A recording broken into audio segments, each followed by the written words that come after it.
Good afternoon and welcome to Spectra, an initiative by Dyuthi College Union for a more loving and just society. We believe that sexual orientation and gender identity are an integral part of ourselves and should never lead to discrimination or abuse.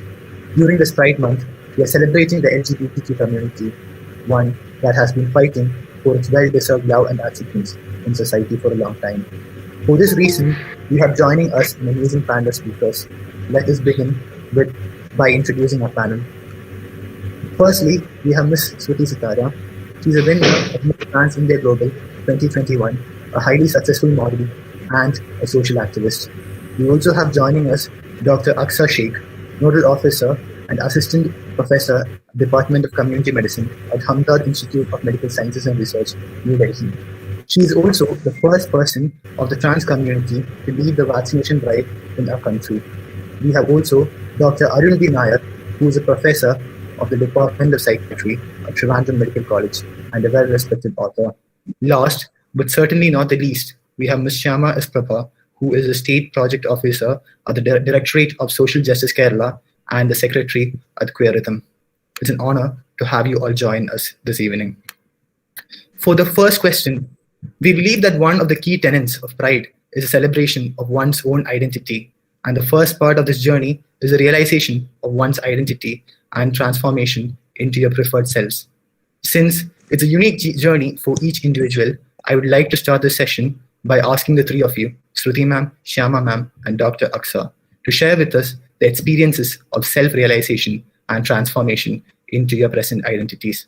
We'll start with Aksa ma'am. Ma'am, can you please explain your transformation into Dr. Aksa Sheikh and the journey that you underwent?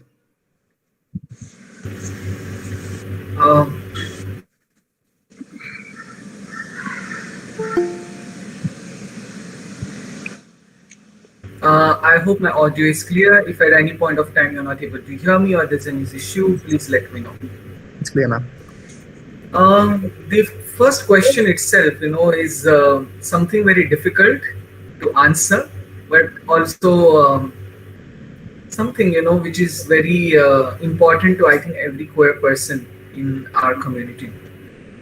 When it comes to my journey of discovering myself, of trying to understand who I am, this was a question which I have been facing right since my early childhood, since I can imagine, the age of 3 or 4 years. And it was only at the age of 20 years or so when I finally understood my identity.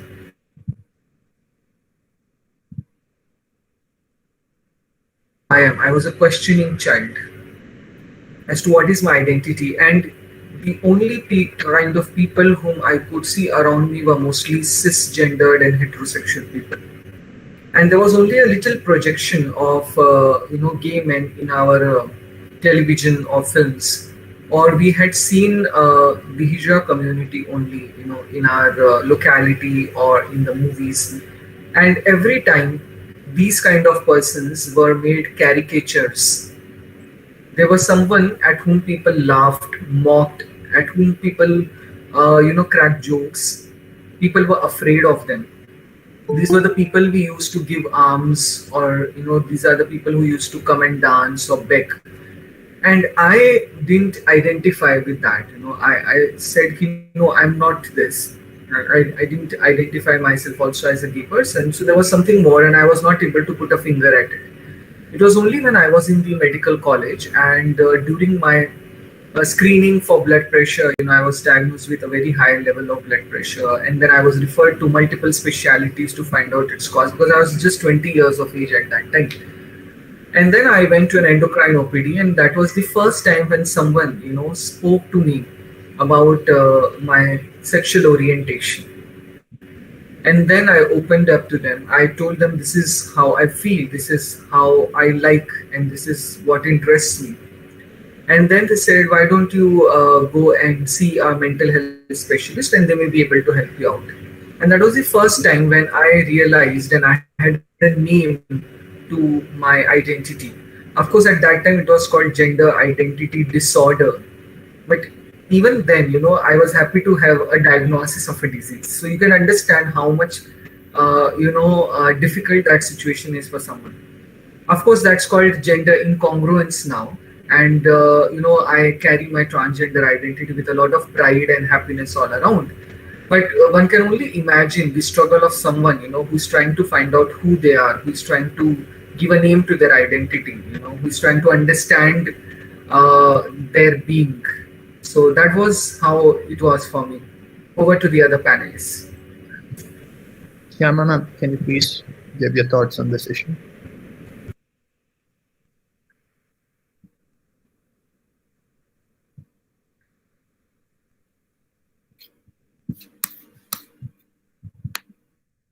Ma'am, your audio is... Yes. Okay. Sorry. ആദ്യമേ നന്ദി അറിയിക്കുന്നത് MOSC കോളേജിന്റെ ഈ ഒരു programme organisers ആയിട്ട് നിൽക്കുന്നവർക്കാണ്. Because LGBTQ കമ്മ്യൂണിറ്റിയുടെ ഈ ഒരു വിസിബിലിറ്റിക്ക് വേണ്ടി അത്തരം ആൾക്കാരെയും കൂടെ ഉൾക്കൊള്ളുന്നതിന് വളരെ ഇൻക്ലൂസീവ് ആയിട്ടുള്ള ഒരു സെറ്റപ്പിലേക്ക് ഇത്തരം മനുഷ്യരെയും കൂടെ ഉൾക്കൊള്ളുന്ന തരത്തിലേക്ക് പാകപ്പെടാൻ പറ്റുന്ന ഒരു ചിന്താഗതിയിലേക്ക് വളരാൻ സാധിച്ചു എന്ന് പറയുന്നത് കേരളത്തിലെ ക്യാമ്പസുകളെ സംബന്ധിച്ചിടത്തോളം ഞങ്ങളെ സംബന്ധിച്ച് വലിയൊരു പ്രതീക്ഷ കൂടെയാണ്. അതിലൊരു നന്ദി ആദ്യമേ വ്യക്തിപരമായി അറിയിക്കുകയും കൂടെ ചെയ്യുന്നു. ഈ സെക്ഷൽ ജെൻഡർ മൈനോറിറ്റീസ് ആയിട്ടുള്ള ആൾക്കാരെ സംബന്ധിച്ചിടത്തോളം അവരുടെ ഒരു ഐഡന്റിറ്റിയെ കുറിച്ച് കൃത്യമായിട്ട് ഒരുപക്ഷെ അറിയാൻ സാധിക്കുന്നത് കൗമാര കാലഘട്ടത്തിലാണ്. അതൊരുപക്ഷെ എല്ലാവർക്കും അറിയാൻ പറ്റുന്ന ഒരു കാര്യമാണ്. അത് വളരെ ദുരിതപൂർണമായ ഒരു ജീവിതാവസ്ഥയിലൂടെയൊക്കെ കടന്നു പോകേണ്ട സാഹചര്യം എല്ലാവർക്കും ഉണ്ടാകുന്നുണ്ട്. ഈവൻ നമ്മുടെ ഫാമിലീസ് ഒക്കെ തന്നെ അത്ര കണ്ട് ഈ വിഷയത്തിൽ അവെയർ അല്ല. അതുകൊണ്ട് തന്നെ ഫാമിലിയിൽ എക്സ്പെൽഡ് ആവാനുള്ള സാധ്യത ഒരുപാട് കൂടുതലാണ്.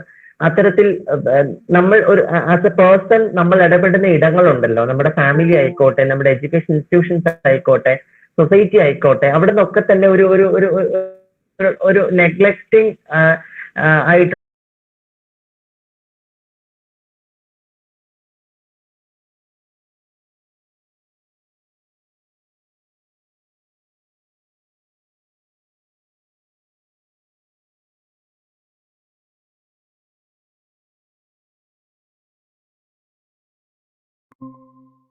ഈ ഒരു അവസ്ഥയെക്കുറിച്ച് നമ്മുടെ കുടുംബങ്ങൾ കൃത്യമായി മനസ്സിലാക്കി അത്തരം കുട്ടികളെ ചേർത്ത് നിർത്തേണ്ടുന്നതിന്റെ ഒരു ആവശ്യകത ഈ ഒരു സാഹചര്യത്തിൽ വളരെ കൂടുതലാണ്. അല്ലെങ്കിൽ അതിന്റെ ഒരു ആവശ്യകത ഒരുപാട് കൂടുതലാണെന്ന് നമ്മൾ മനസ്സിലാക്കുന്നുണ്ട്. അപ്പോ എന്നെ സംബന്ധിച്ചിടത്തോളം എന്റെ ഒരു ചെറിയ പ്രായത്തിലൊക്കെ തന്നെ എന്റെ ഒരു ഐഡന്റിറ്റി ട്രാൻസ്ജെൻഡർ വ്യക്തിത്വമാണെന്നോ അല്ലെങ്കിൽ അത്തരം ഒരു ഓറിയന്റേഷൻ എനിക്കുണ്ടെന്നോ എനിക്ക് കൃത്യമായി അറിയാൻ സാധിക്കുന്നില്ല. പക്ഷെ ബയോളജിക്കലി ഞാനൊരു പുരുഷനായിട്ടിരിക്കുന്ന സമയത്തും എന്റെ ഉള്ളിലുള്ള തോട്ട് പ്രോസസ് ആയിക്കോട്ടെ, എന്റെ ഉള്ളിലുള്ള ഒരു ജീവിക്കാൻ ആഗ്രഹിക്കുന്ന രീതി ആയിക്കോട്ടെ, അതൊക്കെ തന്നെ ഒരുപക്ഷെ ഒരു ഫെമിനിൻ ഓറിയന്റഡ് ആയിട്ട് മാത്രമുള്ളതായിരുന്നു. ഞാൻ ഇടാൻ ആഗ്രഹിക്കുന്ന വസ്ത്രങ്ങൾ അത്തരത്തിലുള്ളതായിരുന്നു.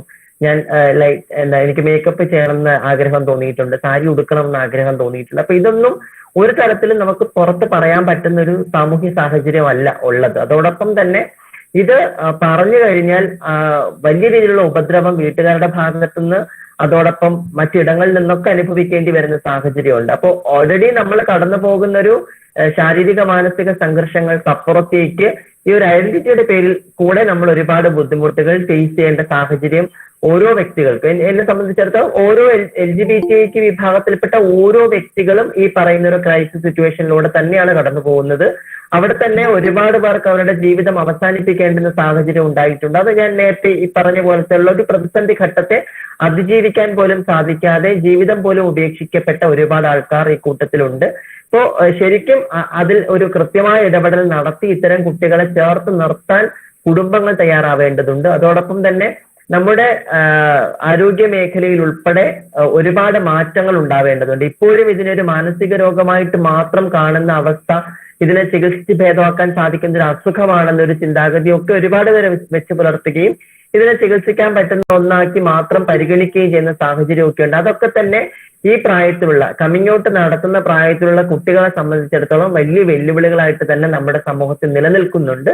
അതിനെ മാറ്റിയെടുക്കാനുള്ള ഇടപെടൽ കൂടെ ഒരുപക്ഷെ നമുക്ക് നടത്തിയെടുക്കേണ്ടതായിട്ടുണ്ട്. ഓരോ LGBTQ വ്യക്തികളും ഈ പറയുന്ന ഒരു ക്രൈസിസ് സിറ്റുവേഷനിലൂടെയാണ് അഡോളസന്റ് പീരീഡിൽ കൂടെ തന്നെ കടന്നുപോയിക്കൊണ്ടിരിക്കുന്നു എന്നുള്ളതാണ് ഈ ഒരു എന്നെ സംബന്ധിച്ച് എന്റെ ഒരു പേഴ്സണൽ എക്സ്പീരിയൻസ് കൂടെ ചേർത്തിട്ടാണ് ഞാനിത് പറഞ്ഞത്. മറ്റുള്ളവരോട് സംസാരിച്ചിട്ട് അതിലേക്ക് വരാം. Shruti ma'am, I'd like to extend the question to you. Audible ആണോ? കേൾക്കാവോ ഞാൻ പറയുന്നത്? Yes ma'am, the audio is clear. First of all ഈ MOSC മെഡിക്കൽ കോളേജിലെ ഈ ഡ്യൂട്ടി ഓർഗനൈസ് ചെയ്ത എല്ലാവരോടും ഒരുപാട് നന്ദി അറിയിച്ചുകൊള്ളുന്നു. കാരണം ശ്യാമ പറഞ്ഞ പോലെ queer community. Hello, The video is off. Video clear അല്ല ma'am. Video right now it's clear. Clear ആണോ? Yes ma'am. ശ്യാമ മുന്നേ പറഞ്ഞ പോലെ ക്യൂർ കമ്മ്യൂണിറ്റി കൂടി ഇൻക്ലൂഡ് ചെയ്ത ഇത്തരത്തിലുള്ള ഫങ്ഷൻസ് ഒക്കെ വെക്കുന്നത് നമ്മളുടെ കുറച്ചുകൂടി വിസിബിലിറ്റി ഇനി വരുന്ന ലൈക്ക് നാളത്തേക്കുള്ള നമ്മുടെ വിസിബിലിറ്റി ഭയങ്കരമായി അത് ചൂണ്ടിക്കാണിക്കുന്നു എന്നത് തന്നെയാണ്. അപ്പോ ഏതൊരു വ്യക്തിയുടെയും ജീവിതത്തിൽ ഉണ്ടാകാൻ സാധ്യതയുള്ള എല്ലാവിധ സിറ്റുവേഷൻസിലൂടെയും കടന്നുപോയിട്ടുള്ള ആള് തന്നെയാണ് ഞാൻ. അത് എനിക്ക് തോന്നുന്നു വളരെ വ്യക്തമായിട്ട് ശ്യാം എക്സ്പ്ലെയിൻ ചെയ്തു. അത് പലതും റെപ്പിറ്റേഷൻ ആയിപ്പോ വളരെ കുട്ടിക്കാലം തൊട്ടേ എന്റെ മനസ്സിൽ ഭയങ്കര ഒരു ക്വസ്റ്റ്യൻ മാർക്ക് ആയിരുന്നു ഇത്. എന്താണിത്? ഞാൻ എന്താണ് ഇങ്ങനെ? ഞാൻ മാത്രമേ ഉള്ളൂ ഇങ്ങനെ? അല്ലെങ്കിൽ ഇതൊരു അസുഖമാണ്? വലുതാവുമ്പോൾ ഇതിനൊരു പ്രതിവിധി ഉണ്ടാകും, വലുതാവുമ്പോൾ ഇത് മാറുമായിരിക്കും, അങ്ങനെയൊക്കെ വിചാരിച്ച് ജീവിതം മുന്നോട്ട് കൊണ്ടുപോയ ഒരാളാണ് ഞാൻ. പിന്നെ ഏതോ ഒരു പോയിന്റ് ഓഫ് ടൈം, ഇപ്പൊ ശ്യാം പറഞ്ഞ പോലെ കൗമാരപ്രായം, ചിലവർക്ക് അത് കൗമാരപ്രായം ആകണമെന്നില്ല, പല പോയിന്റ് ഓഫ് ടൈമിലായിരിക്കും ആ ഒരു ഓറിയന്റേഷൻ ഒക്കെ മനസ്സിലാക്കി വരുന്നത്. എനിക്ക് തോന്നുന്നു ഞാനൊരു കൗമാരപ്രായ ഘട്ടത്തിലൊക്കെയാണ് എന്റെ സെക്സ്വൽ ഓറിയന്റേഷൻ. ഒരു സെക്കൻഡ് തന്നെ രണ്ട് ബെല്ലടിക്കുന്നുണ്ട്.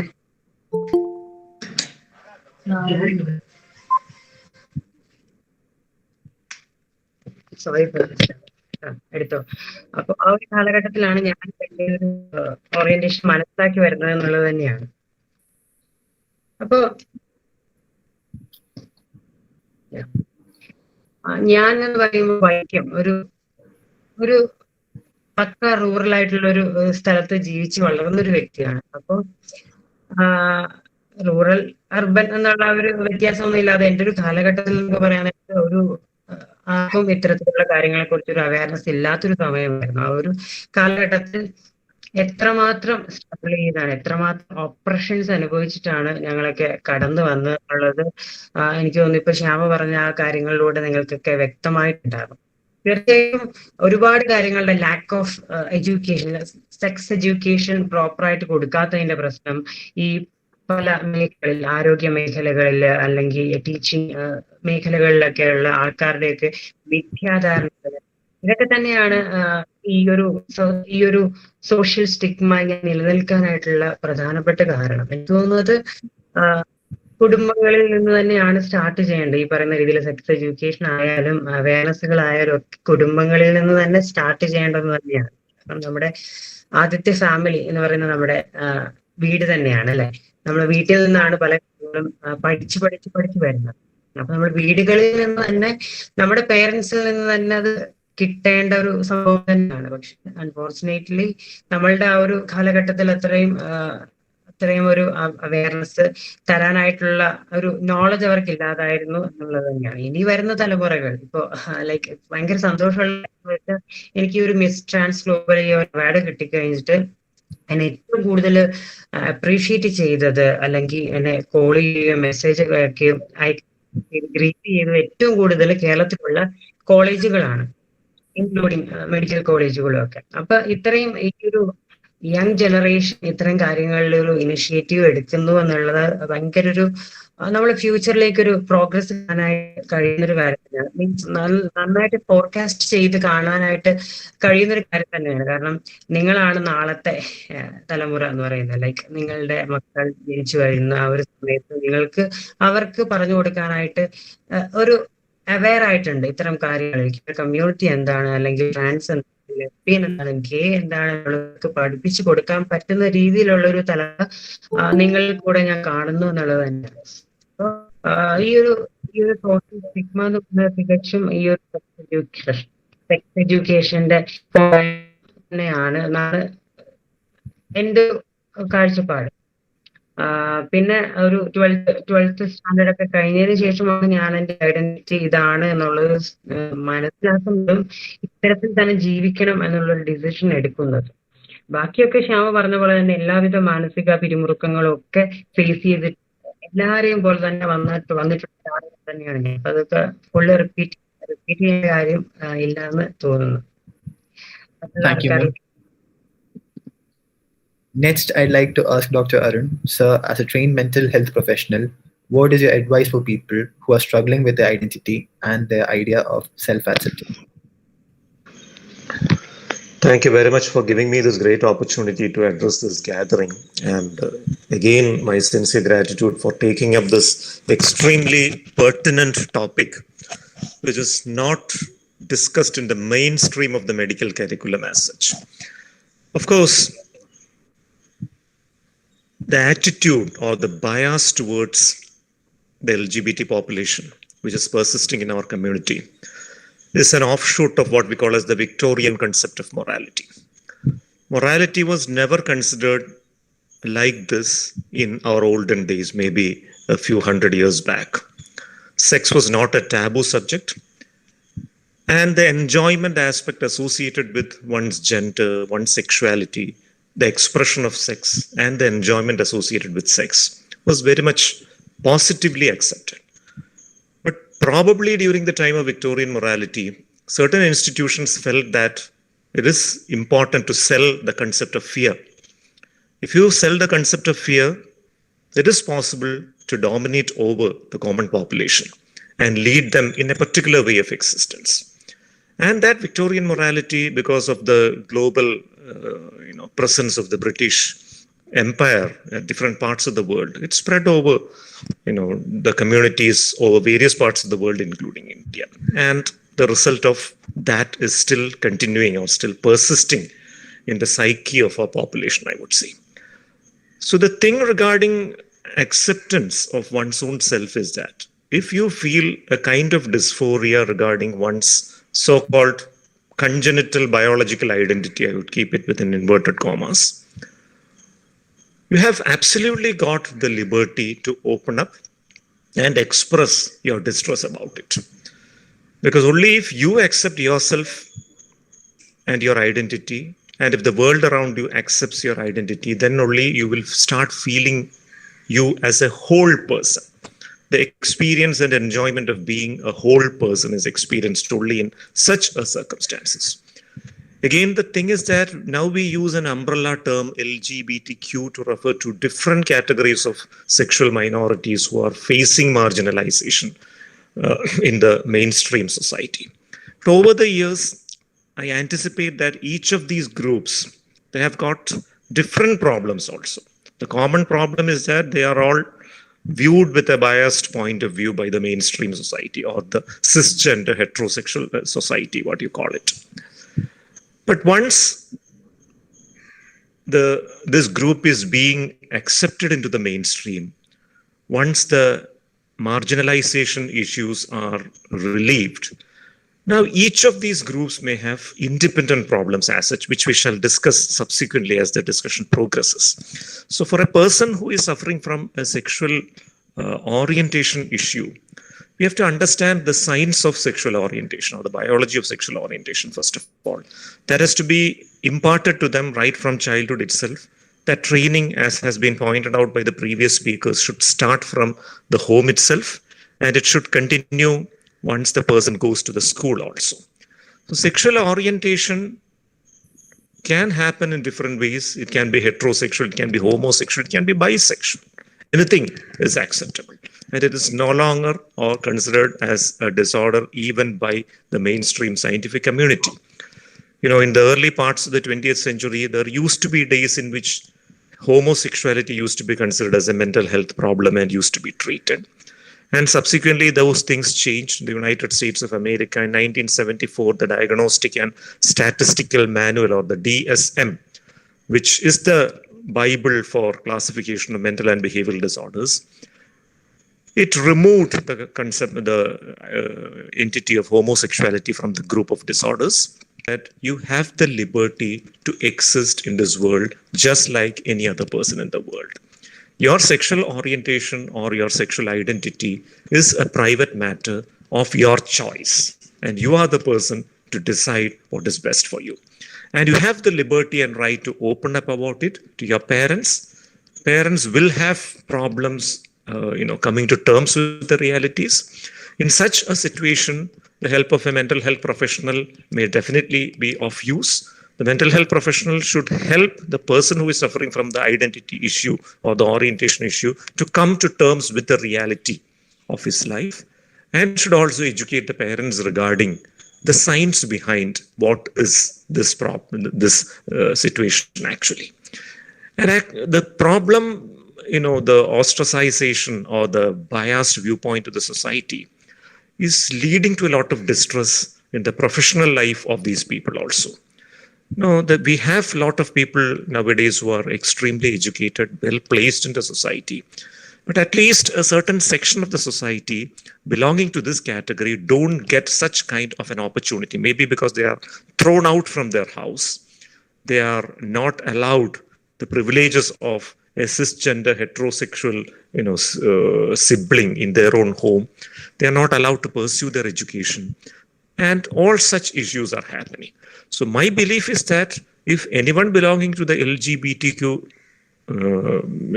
umbrella is given a normal opportunity to develop professionally, personally, in the way another person is done, they can get into the mainstream of the society and get placed, come to the mainstream of the society, influence the psyche of the society, and change the fate of the people belonging to the same nature who are following in the next generation. That would be the order of the day. Thank you. Thank you, sir. My next question is to Shruti ma'am. Ma'am, can you please share with us your journey towards Miss Trans India Global and the struggles you faced on the way? Can you also please tell us the experiences that made you take up modeling as a profession?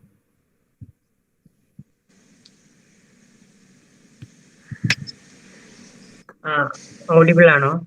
Yes, ma'am.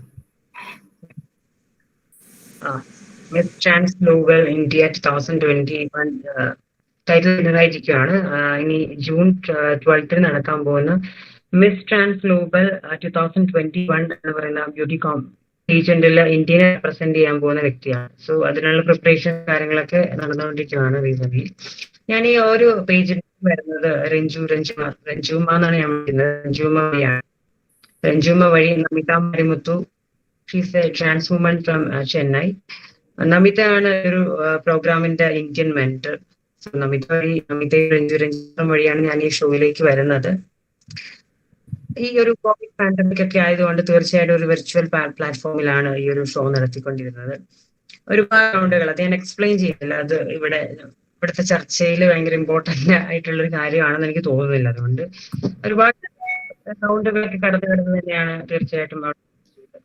അപ്പൊ ഈ ഒരു ഷോയെ പറ്റിയൊക്കെ പറയുവാണെങ്കിൽ തീർച്ചയായിട്ടും നമ്മൾക്ക് ഭയങ്കര സന്തോഷം തരുന്ന ഒരു കാര്യമാണ്. കാരണം സന്തോഷം മാത്രമേ അഭിമാനം. കാരണം ഒരു മാർജിനലൈസ്ഡ് കൺസിഡർ ചെയ്യപ്പെട്ടുകൊണ്ടിരുന്ന ഒരു കമ്മ്യൂണിറ്റിക്ക് വേണ്ടി ഇത്തരം ഷോസ് നടത്തുമ്പോൾ ഒരുപാട് ആൾക്കാരിലേക്ക് അത് അവെയർ ആകും. ഇത്തരം പ്ലാറ്റ്ഫോമുകൾ ഇവർക്ക് ലഭിക്കുന്നുണ്ട്, ഇത്തരം ടാലന്റുകൾ ഇവർക്കുമുണ്ട്, ഇതുപോലുള്ള ആളുകൾ മുന്നോട്ട് വരുന്നുണ്ട് എന്നുള്ള ഒരു കാര്യം പുറത്തേക്ക് അറിയപ്പെടുന്നു. അത് മറ്റാൾക്കാർക്ക്, അതായത് ഈ ഹൈഡ് ചെയ്ത് ഐഡന്റിറ്റി പുറത്തു പറയാതെ ഒളിച്ചിരിക്കുന്ന ആൾക്കാർക്കൊക്കെ ഒരു പുറത്തു വരാനായിട്ട് അവരുടെ കമ്മൗട്ട് നടത്താനായിട്ടൊക്കെ ഉള്ളൊരു പ്രചോദനം തന്നെയാണ് ബ്യൂട്ടി പേജൻസുകൾ. എനിക്ക് തോന്നുന്നു ശ്യാമയുമുണ്ട് ഇവിടെ. 2017 ആണ് ശ്യാമ. അപ്പൊ ശ്യാമയുടെ ആ ഒരു ഷോ ആ സമയത്ത് ഞാൻ ഐ വാസ് എ ബോയ് ആ സമയത്ത്. അപ്പൊ ആ ഒരു ഷോയൊക്കെ കണ്ടാണ് ഞാൻ ഈ ഒരു ഫീൽഡിലേക്കൊക്കെ ഇൻസ്പയർ ആകുന്നത്. അപ്പൊ ശ്യാമ ആ ഒരു കാര്യത്തിൽ എന്നെ ഭയങ്കരമായിട്ട് ഇൻസ്പയർ ചെയ്തിട്ടുള്ള ഒരു വ്യക്തി കൂടിയാണ് ശ്യാമ പ്രഭു. അപ്പൊ അങ്ങനെയാണ് ഞാൻ 2018 ക്വീൻ ഓഫ് ദ വേയിൽ വരുന്നത്. അതിലെ 2018 ഞാനായിരുന്നു. അതിനുശേഷം എനിക്ക് തോന്നുന്നു ഞാനും ശ്യാമയും ഒരുപാട് ബുള്ളിങ് നേരിടേണ്ടി വന്നിട്ടുണ്ട്, സോഷ്യൽ മീഡിയയിലൂടെയും നേരിട്ടും ഒക്കെ. കാരണം ഈ പറയുന്ന LGBTQ കമ്മ്യൂണിറ്റിയെ പറ്റിയുള്ള കുറെ മിസ്കോൺസെപ്ഷൻസ് സൊസൈറ്റിയിലുണ്ടല്ലോ. അതുപോലെ തന്നെ ഇത്രയും മിസ്കോൺസെപ്ഷൻസിലുള്ള ഒരു ടോപ്പിക്കാണ് ബ്യൂട്ടി എന്നത്. സൗന്ദര്യം എന്താണ്, സൗന്ദര്യം ഏത് കോണിലൂടെയാണ് പല ആളുകളും ഡിഫൈൻ ചെയ്യുന്നത് എന്നുള്ള അതൊരു ക്വസ്റ്റ്യൻ മാർക്ക് തന്നെയാണ് എപ്പോഴും. ആൾക്കാർ എപ്പോഴും സൗന്ദര്യത്തെ കാണുന്നത് ഇങ്ങനെ പുറമേ ഉള്ള ഒരു വടിവത്ത ശരീരത്തെ അല്ലെങ്കിൽ വെളുത്തു തുടുത്ത ഒരു മേനി അഴക് അങ്ങനെയൊക്കെയാണ് ആൾക്കാർ നോക്കി കാണുന്നത്. മെജോറിറ്റി ആളുകൾ ശരിക്കും സൗന്ദര്യം എന്ന് പറയുന്നത് വാട്ട് കംസ് ഇൻസൈഡ് ഔട്ട്. അതാണ് നമ്മളൊരു സൊസൈറ്റിയിൽ നമ്മൾ എങ്ങനെ എക്സിസ്റ്റ് ചെയ്യുന്നു, നമ്മുടെ പേഴ്സണാലിറ്റി, ബിഹേവിയർ, അതൊക്കെയാണ് സാമൂഹികമായിട്ട് ഞാൻ കണക്കാക്കുന്നത്. അപ്പൊ അതിന് അതീതമായിട്ട് ഒരുപാട് തെറ്റിദ്ധാരണകൾ അല്ലെങ്കിൽ മിഥ്യാധാരണകളൊക്കെ ഉള്ളൊരു സബ്ജക്റ്റ് തന്നെയാണ് സൗന്ദര്യം.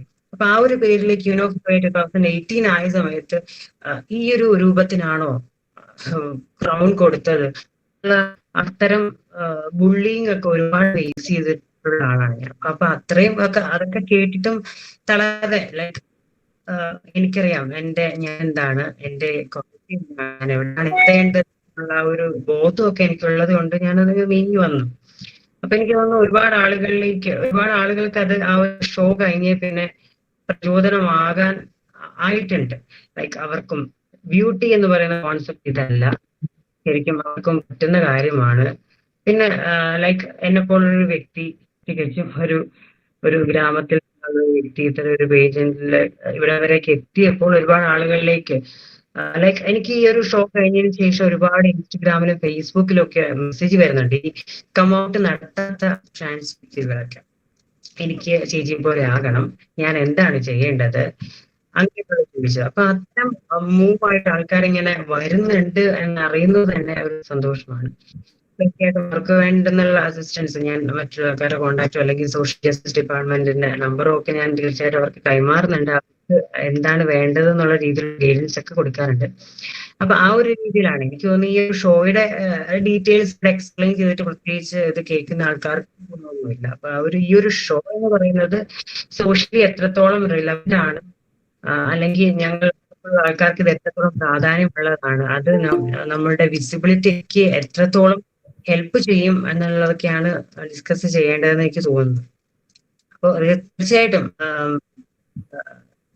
പറഞ്ഞതുപോലെ ഒരുപാട് സ്ട്രഗിള് അനുഭവിച്ചിട്ടൊക്കെ തന്നെയാണ് ഇവിടം വരെ എത്തിയത്. ഈ പറയുന്ന ക്വീൻ ഓഫ് ദ 2018 കഴിഞ്ഞിട്ട് ഈ ഒരു കേട്ട ബുള്ളിങ് ഒക്കെ തന്നെ ഭയങ്കര വലിയൊരു സ്ട്രഗിൾ തന്നെയാണ് എന്റെ ലൈഫിൽ. ഞാൻ ഭയങ്കരമായിട്ട് ഇതൊക്കെ നിർത്തിയാലോ എന്നൊക്കെ വരെ ചിന്തിച്ചിരുന്ന ഒരു സമയം ഉണ്ടായിരുന്നു. അതൊക്കെ കഴിഞ്ഞിട്ട് പിന്നെന്തോ ലൈക്ക് വേണ്ട, എന്റെ കപ്പ് ഓഫ് ടീ ഇതാണ്, ഞാൻ ഇതിൽ ഈ ഒരു വഴി മുന്നോട്ട് പോകുമെന്നൊക്കെ ഉള്ള ഒരു ഡിസിഷനൊക്കെയാണ് ഇവിടെ വരെയൊക്കെ എത്തിച്ചത്. ഭയങ്കര അഭിമാനമുണ്ട്, സന്തോഷമുണ്ട് ഇന്ത്യനെ റെപ്രസെന്റ് ചെയ്യുന്നതിൽ.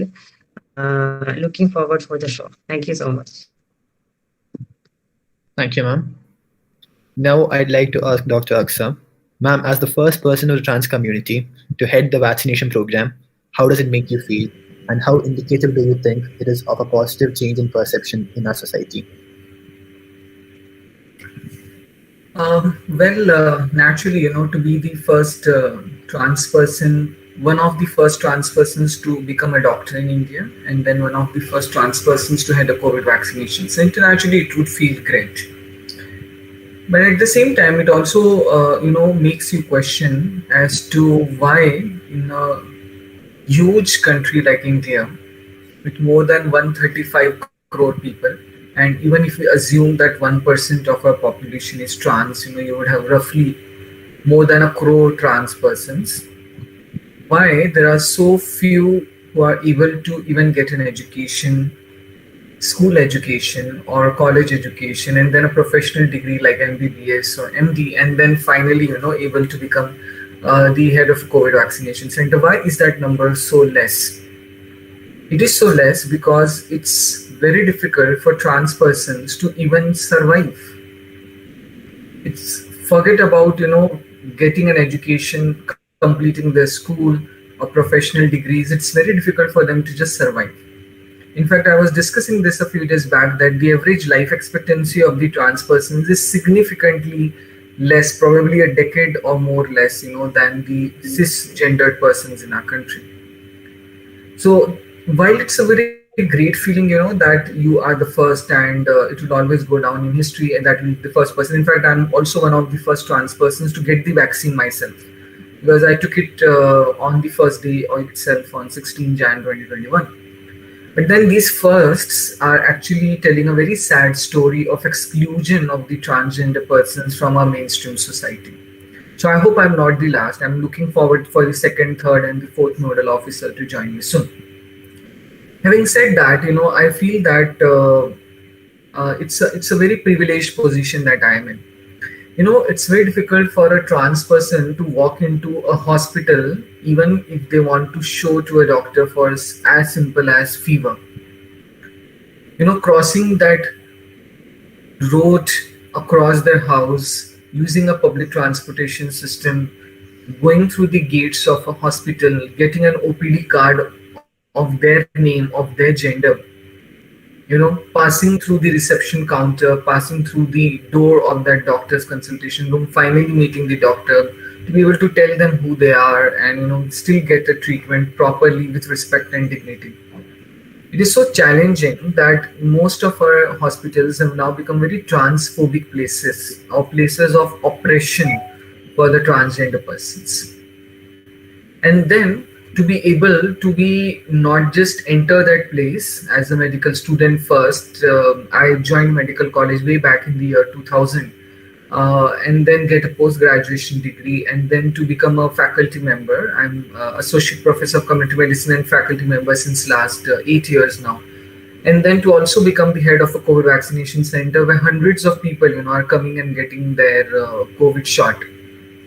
That really is the feeling for me is something like climbing Mount Everest, or to be able to be the first person to land on the moon. It's that rare feat for a trans person to head the COVID vaccination center. I hope that this trend continues further.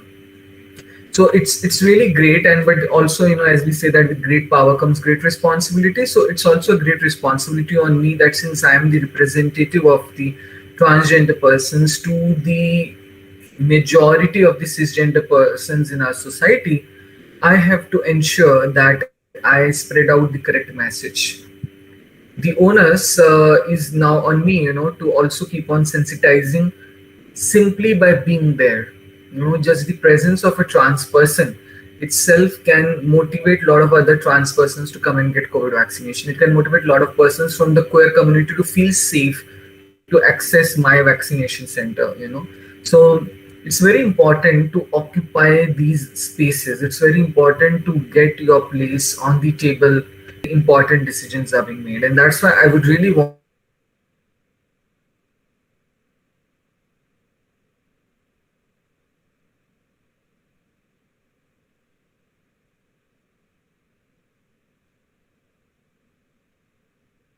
whether it is cinema or whether it is medical education or healthcare provision. So it's very important, and we need to understand that being a marginalized, ostracized, stigmatized community, no one is going to serve it on a platter. If we think that our governments will do something great for us, or if our politicians will one day, wake up, smell the coffee and say that, hello, yeah, we are going to do a lot of reforms for the trans persons, I'm sorry to break your dreams, but that's not going to happen. So we need to fight for a cause. We need to keep raising our voice. We need to keep using every platform that's available to us and ensure that at least for the next generation of the trans persons who follow our footsteps, their life is more beautiful than what we had. Over to you, Niyant. Thank you, ma'am. We're sure that the progress will continue. So for my next question, I'd like to ask Shyama, ma'am. Ma'am, one of the key tenets of pride and the concept of LGBTQ as a whole is that gender and sexuality is a spectrum of identities. A member of the LGBTQ community and a person who worked intimately, please, cultural minorities that make up the spectrum, the different organizations that take the needs. എനിക്ക് ചോദ്യം clear ആയിട്ടില്ല, distracted ആയിരുന്നു, break ആയിട്ടാണ് voice കേട്ടത് actually. Ma'am, one of the key tenets of Pride is the concept that LGBTQ is a spectrum. It's a spectrum of identities. So can you please expand upon the different identities that encompass this spectrum of identities? Yes, yes.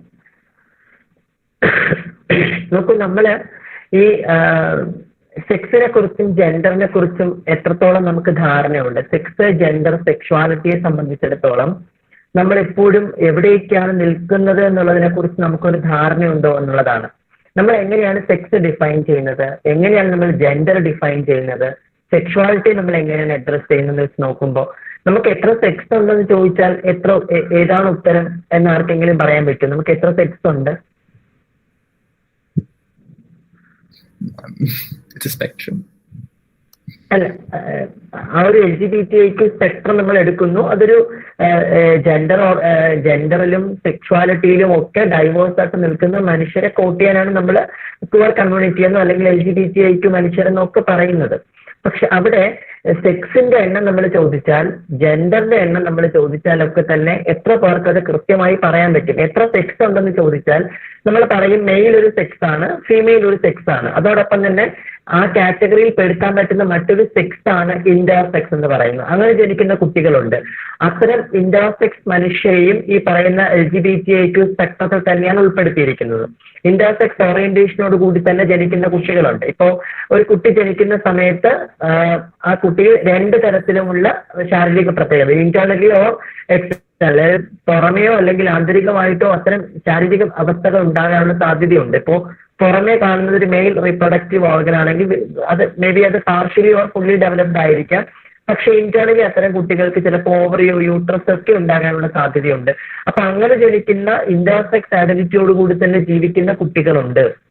അപ്പോ sex എന്ന് പറഞ്ഞാൽ ഇപ്പോഴും നമ്മൾ ആ ബൈനറിയിൽ തന്നെയാണ് ഊന്നി സംസാരിച്ചുകൊണ്ടിരിക്കുന്നത്. Male female എന്ന് പറയുന്ന ബൈനറിയെ കുറിച്ചാണ് സംസാരിക്കുന്നത്. ബയോളജിക്കലി നമ്മൾ സെക്സ് ഡിറ്റർമിൻ ചെയ്യുന്ന സമയത്ത് മെയിൽ എന്നും ഫീമെയിൽ എന്നും ഇന്റർസെക്സ് എന്നും പറയാൻ പറ്റുന്ന ഒന്നാണ്. ഇനി നമ്മൾ ജെൻഡറിലേക്ക് പോയി കഴിഞ്ഞാൽ മെയിൽ എന്നും ഫീമെയിൽ എന്നും ട്രാൻസ്ജെൻഡർ എന്നും നമുക്ക് 3 ജെൻഡറിൽ പോയി ലിമിറ്റ് നടത്താൻ പറ്റുന്ന ഒന്നല്ല. ഇപ്പോൾ ജെൻഡറിൽ തന്നെ നമുക്ക് സംസാരിക്കുമ്പോൾ ജെൻഡർ നോൺ കൺഫോമിംഗ് ആയിട്ടുള്ള കുട്ടികളുണ്ട്, ജെൻഡർ ഫ്ലൂയിഡ് ആയിട്ടുള്ള കുട്ടികളുണ്ട്, എജെൻഡർ ആയിട്ടുള്ള ആൾക്കാരുണ്ട്. അവിടെ തന്നെ സ്റ്റഡീസ് പ്രൂവ് ചെയ്തിട്ടുള്ളത് നമ്മുടെ യൂണിവേഴ്സിൽ ഏകദേശം 72 ടൈപ്സ് ഓഫ് ജെൻഡർ ഡൈവേഴ്സിറ്റികൾ ഉണ്ടെന്നാണ്. 72ഓളം ജെൻഡർ ഡൈവേഴ്സിറ്റികൾ ഉണ്ടെന്നാണ് സ്റ്റഡീസ് പ്രൂവ് ചെയ്തിട്ടുള്ളത്. നമ്മളൊക്കെ ഫേസ്ബുക്ക് ഉപയോഗിക്കുന്നവരായിരിക്കാം. നിങ്ങളൊക്കെ ഫേസ്ബുക്കിൽ നമുക്ക് ജെൻഡർ എന്നൊരു ഓപ്ഷൻ ചോദിക്കുന്ന സമയത്ത് മെയിൽ എന്നും ഫീമെയിൽ എന്നും ഓപ്ഷൻ ആയിരിക്കും ഭൂരിഭാഗം ആൾക്കാരും ഓഫ്കോഴ്സ് ചൂസ് ചെയ്യുക. അവിടെ കസ്റ്റം എന്നൊരു ഓപ്ഷൻ ഉണ്ട്. ആ കസ്റ്റം ഓപ്ഷൻ നമ്മൾ സെലക്ട് ചെയ്യുന്ന സമയത്ത് ഏകദേശം 18ഓളം ജെൻഡർ ഡൈവേഴ്സിറ്റികൾ അതിനകത്ത് തന്നെ നമുക്ക് ലിസ്റ്റ് ചെയ്തതായിട്ട് നമുക്ക് കാണിക്കുന്നുണ്ടാവും. അപ്പോ ഇത്തരത്തിലുള്ള ജെൻഡറിൽ ഡൈവേഴ്സ് ആയിട്ട് നിൽക്കുന്ന മനുഷ്യരെ അല്ലെങ്കിൽ ഗേ ആയിട്ടുള്ള, ലെസ്ബിയൻസ് ആയിട്ടുള്ള, മറ്റെന്തെങ്കിലും സെക്ഷൽ ഓറിയന്റേഷൻ ഉള്ള ആൾക്കാരെ സംബന്ധിച്ചിടത്തോളം ഇതൊന്നും തന്നെ അത്ര കണ്ട് പ്രിവിലേജോടുകൂടി നമുക്ക് സമൂഹത്തിൽ സംസാരിക്കാൻ പറ്റുന്ന ഒന്നല്ല എന്ന ഒരു ബോധം അവിടെ ക്രിയേറ്റ് ചെയ്ത് വെച്ചിട്ടുണ്ട്. ഇപ്പൊ ജെൻഡർ ഒരു സോഷ്യൽ കൺസ്ട്രക്റ്റ് ആണെന്ന് പറയുന്നിടത്ത് തന്നെയാണ് പ്രശ്നം. അപ്പോ അതൊരു സോഷ്യൽ കൺസ്ട്രക്റ്റ് ആകുമ്പോൾ മെയിൽ ഷുഡ് ബി ഇന്ന ക്വാളിറ്റീസ് ഉള്ള ആളായിരിക്കണം, ഫീമെയിൽ എന്ന് പറഞ്ഞാൽ ഇന്ന ക്വാളിറ്റി ഉള്ള ആളായിരിക്കണം എന്നൊരു ഒരു നോംസ് നമ്മുടെ സൊസൈറ്റി ഫിക്സ് ചെയ്യുന്നുണ്ട്, ക്രിയേറ്റ് ചെയ്ത് വെച്ചിട്ടുണ്ട്. ആ നോംസിന് അപ്പുറത്തേക്കുള്ള എൻറ്റൈറ്റികളെ, റിയാലിറ്റികളെ ഒന്നും നമുക്ക് അക്സെപ്റ്റ് ചെയ്യാൻ പറ്റുന്നില്ല എന്ന് പറയുന്നത് നമ്മുടെ തന്നെ ചിന്താഗതിയുടെയും കൂടെ പ്രശ്നമാണ്. ഇപ്പോ ജെൻഡർ എന്ന് പറയുന്നത് ഒരു വലിയ സ്പെക്ട്രമായി തന്നെ നമ്മൾ കാണണം. അതിന്റെ അങ്ങേയറ്റം ഒരു മെസ്കുലിനിറ്റിയും ഇങ്ങേയറ്റം നമ്മളൊരു ഫെമിനിറ്റിയുമാണ് അല്ലെങ്കിൽ ഫെമിനിനും ആണ് നമ്മൾ എടുത്തു കഴിഞ്ഞാൽ അതൊരു എക്സ്ട്രീം ലെവലിലാണെന്ന് നമ്മളൊരു സ്പെക്ട്രമായിട്ട് തന്നെ കണ്ടു കഴിഞ്ഞാൽ എന്റെ ആയിക്കോട്ടെ, ഇപ്പോ നിയാന്തിന്റെ ഉൾപ്പെടെ എന്നെ കേട്ടുകൊണ്ടിരിക്കുന്ന നിങ്ങളുടെ ഓരോരുത്തരുടെയും ജെൻഡർ ഐഡന്റിറ്റി എന്ന് പറയുന്നത് ഈ സ്പെക്ട്രത്തിൽ എവിടെയോ കിടക്കുന്നതുകൊണ്ട് മാത്രമാണ്. അത് 100% പുരുഷനാണെന്നും 100% സ്ത്രീ ആണെന്നും പറയാൻ ആർക്കും അവകാശമില്ല. അങ്ങനെ 100% എന്നൊരു കോൺസെപ്റ്റ് പോലും ഇല്ല എന്നുള്ളതാണ് നമ്മൾ മനസ്സിലാക്കേണ്ട ഒരു പ്രധാനപ്പെട്ട കാര്യം. അവിടെ ഈ ഒരു സ്പെക്ട്രത്തിൽ എവിടെയൊക്കെയാണ് നമ്മുടെ ഓരോരുത്തരുടെയും ജെൻഡർ ഐഡന്റിറ്റികളൊക്കെ കിടക്കുന്നെന്നുള്ളതാണ് യാഥാർത്ഥ്യം. അപ്പോ ഇവിടെ എല്ലാ മനുഷ്യരും അത്തരത്തിലുള്ള ഈ പറയുന്ന എല്ലാവരിലും ഏറ്റക്കുറച്ചിലുള്ള പുരുഷത്വം അല്ലെങ്കിൽ മെസ്കുലിനിറ്റിയും ഫെമിനിറ്റിയും ഒക്കെ എല്ലാ മനുഷ്യരിലും ഉള്ളതാണ്. അപ്പൊ ഏറ്റക്കുറച്ചിലുകൾ ഉണ്ടാകാം. ചില ആൾക്കാരിൽ അത് കുറച്ച് ഡോമിനന്റ് ആയിരിക്കാം, ചില ആൾക്കാരിൽ കുറച്ച് കുറവായിരിക്കാം. അപ്പോ അത്തരം ഒരു യാഥാർത്ഥ്യത്തെ നമ്മൾ മനസ്സിലാക്കിക്കൊണ്ട് തന്നെയാണ് ഇത്തരം വിഷയങ്ങൾ ഇടപെടേണ്ടതും സംസാരിക്കേണ്ടതും. അപ്പോൾ ജെൻഡർ എന്നുള്ള കോൺസെപ്റ്റിനെ നമ്മൾ അടിസ്ഥാനപ്പെടുത്തി സംസാരിക്കുമ്പോൾ ഈ പറയുന്ന എക്സ്ട്രീം, ഇപ്പൊ നമ്മൾ മഴവില്ല് കാണുന്നു, ആകാശത്ത് നമ്മൾ കാണുന്ന മഴവില്ല്, നമ്മൾ ആകാശത്ത് കാണുന്ന മഴവില്ലിന് വിബ്ജിയോൺ എന്ന് പറയുന്ന 7 നിറങ്ങളാണ് ഉള്ളത് നമ്മൾ പഠിച്ചിട്ടുണ്ട്. പക്ഷെ നമ്മൾ കുറച്ചുകൂടി സൂക്ഷ്മമായിട്ട് അതിനെ പരിശോധിക്കുകയാണെങ്കിൽ ഇപ്പൊ ഈ അടുത്ത 2-3 സ്റ്റഡീസ് വന്നിട്ടുണ്ട്, ഈ അടുത്ത സമയത്ത് വന്നിട്ടുള്ളതാണ്. ആ മഴവില്ലിൽ പോലും നമുക്ക് കാണാൻ കഴിയാത്ത മറ്റനേകം വർണ്ണങ്ങൾ ഉണ്ട് എന്നാണ് സ്റ്റഡീസ് പറയുന്നത്. ഇപ്പൊ അഡ്ജസ്റ്റന്റ് നിറങ്ങൾക്കിടയിൽ തന്നെ വേറെയും അനേകം നിറങ്ങളുണ്ട് എന്ന് പറയുന്നുണ്ട്. അങ്ങനെ സ്റ്റഡി വന്നിട്ടുണ്ട്. അപ്പൊ അതുപോലെ തന്നെയാണ് ഇവിടെയും ഒരു സ്പെക്ട്രം എന്ന് പറഞ്ഞാൽ നമ്മൾ കാണുന്നത് മാത്രമല്ല, ആ ഒരു ജെൻഡർ ഐഡന്റിറ്റി കൃത്യമായിട്ട് പറയേണ്ടത് അല്ലെങ്കിൽ സെക്ഷൽ ഓറിയന്റേഷൻ കൃത്യമായിട്ട് പറയേണ്ടത് അത് അയാളുടെ ബ്രെയിനിന്റെയും കൂടെ ഓറിയന്റേഷന്റെ അടിസ്ഥാനത്തിൽ ഒരു വ്യക്തി തിരിച്ചറിയുകയും അത് പറയുകയും ഡിഫൈൻ ചെയ്യുകയാണ്. അപ്പോൾ അത് എന്ന് പറയുന്നത് എല്ലാ മനുഷ്യരെയും പോലെ സ്വാഭാവികമായി തന്നെ ജീവിക്കുന്ന അല്ലെങ്കിൽ അത്തരം ഓറിയന്റേഷനോട് കൂടി തന്നെ ജീവിക്കുന്ന കുട്ടികളാണ്. അപ്പൊ അത്തരം യാഥാർത്ഥ്യങ്ങളെ നമുക്ക് ഇപ്പോഴും കൃത്യമായി മനസ്സിലാക്കാൻ പറ്റാത്തതോ സൊസൈറ്റി അത് അക്സെപ്റ്റ് ചെയ്യാത്തതോ ഈ പറയുന്ന മെയിൽ ഫീമെയിൽ പ്രിവിലേജിന്റെ കൂടെ ബേസിസിൽ നമ്മൾ അതിനെ കാണുന്നത് കൊണ്ടാണ്. അപ്പൊ അവിടെ ഇത് കൃത്യമായി ഫാമിലി ഇതിൽ നിന്ന് പിന്നോട്ട് നിൽക്കാൻ കാരണം, അല്ലെങ്കിൽ മറ്റുള്ള സ്ഥാപനങ്ങളൊക്കെ തന്നെ, അത് മതമായിക്കോട്ടെ വിദ്യാഭ്യാസമായിക്കോട്ടെ, അത്തരം സ്ഥാപനങ്ങളൊക്കെ തന്നെ അതിനെ പിന്നോട്ട് വലിക്കുന്നതിനുള്ള കാരണം എന്താണെന്ന് വെച്ചാൽ ഇതൊന്നും നോർമൽ അല്ല, അല്ലെങ്കിൽ ഇതൊക്കെ യാതൊരു തരത്തിലുമുള്ള അക്സെപ്റ്റ് ചെയ്യേണ്ട ഒരു എൻറ്റൈറ്റി അല്ല എന്നൊരു കോൺസെപ്റ്റ് ക്രിയേറ്റ് ചെയ്ത് വെക്കുന്നത് കൂടെ കൊണ്ടാണ്. അപ്പോൾ പല ഫാമിലിയും ഇത്തരത്തിലുള്ള ആൾക്കാരെ ഉൾക്കൊള്ളാൻ തയ്യാറാകാത്തത് സൊസൈറ്റിയെ പേടിച്ചിട്ടാണ്, അല്ലെങ്കിൽ മറ്റ് ബന്ധുക്കളെ പേടിച്ചിട്ടാണ്. അവരെങ്ങനെയാണ് ഈ ഒരു വിഷയത്തെ ഡീൽ ചെയ്യുന്നത്? അപ്പോ ആ ഒരു സോഷ്യൽ സ്റ്റാറ്റസ്, ആ ഫാമിലിയുടെ സോഷ്യൽ സ്റ്റാറ്റസിനെ ഇത് നെഗറ്റീവായിട്ട് ബാധിക്കാം. അങ്ങനെയൊക്കെയുള്ള ഒരുപാട് ചിന്താഗതികൾ ഇങ്ങനെ നമുക്കിടയിൽ കിടക്കുന്നത് കൊണ്ടാണ് ഈ LGBTQ+, എന്ന് പറയുന്ന മനുഷ്യരുടെ, അല്ലെങ്കിൽ പുവർ ആയിട്ടുള്ള ഓരോ മനുഷ്യരുടെയും ബേസിക് ആയിട്ടുള്ള റൈറ്റ്സിനെ പോലും വയലേറ്റ് ചെയ്യുന്ന രീതിയിലുള്ള ചില ഇടപെടലുകൾ ഉണ്ടാകുന്നത്. അപ്പൊ അവിടെ ഇവരൊക്കെ നോർമൽ ആയിട്ടുള്ള മനുഷ്യർ തന്നെയാണ്. അവിടെ അബ്നോർമാലിറ്റി ആയിട്ടുള്ള ഒന്നുമില്ല. ഇപ്പോൾ ജന്മനാൽ കാഴ്ചയ്ക്കോ കേൾവിക്കോ ഒക്കെ തകരാർ സംഭവിക്കുന്ന ചില കുട്ടികളുണ്ടല്ലോ.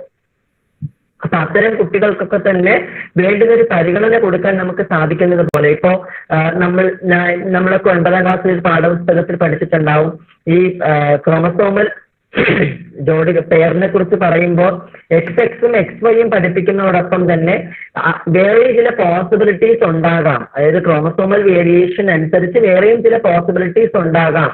അപ്പൊ അങ്ങനെയും കുട്ടികൾ ജനിക്കാം എന്ന് കൃത്യമായി പാഠപുസ്തകത്തിൽ പറഞ്ഞു വെക്കുന്നുണ്ട്. പക്ഷെ ആ കാലഘട്ടത്തിൽ പോലും എത്ര അധ്യാപകരാണ് ഇത് കൃത്യമായി അവരുടെ കുട്ടികളെ പഠിപ്പിച്ചിട്ടുള്ളത്?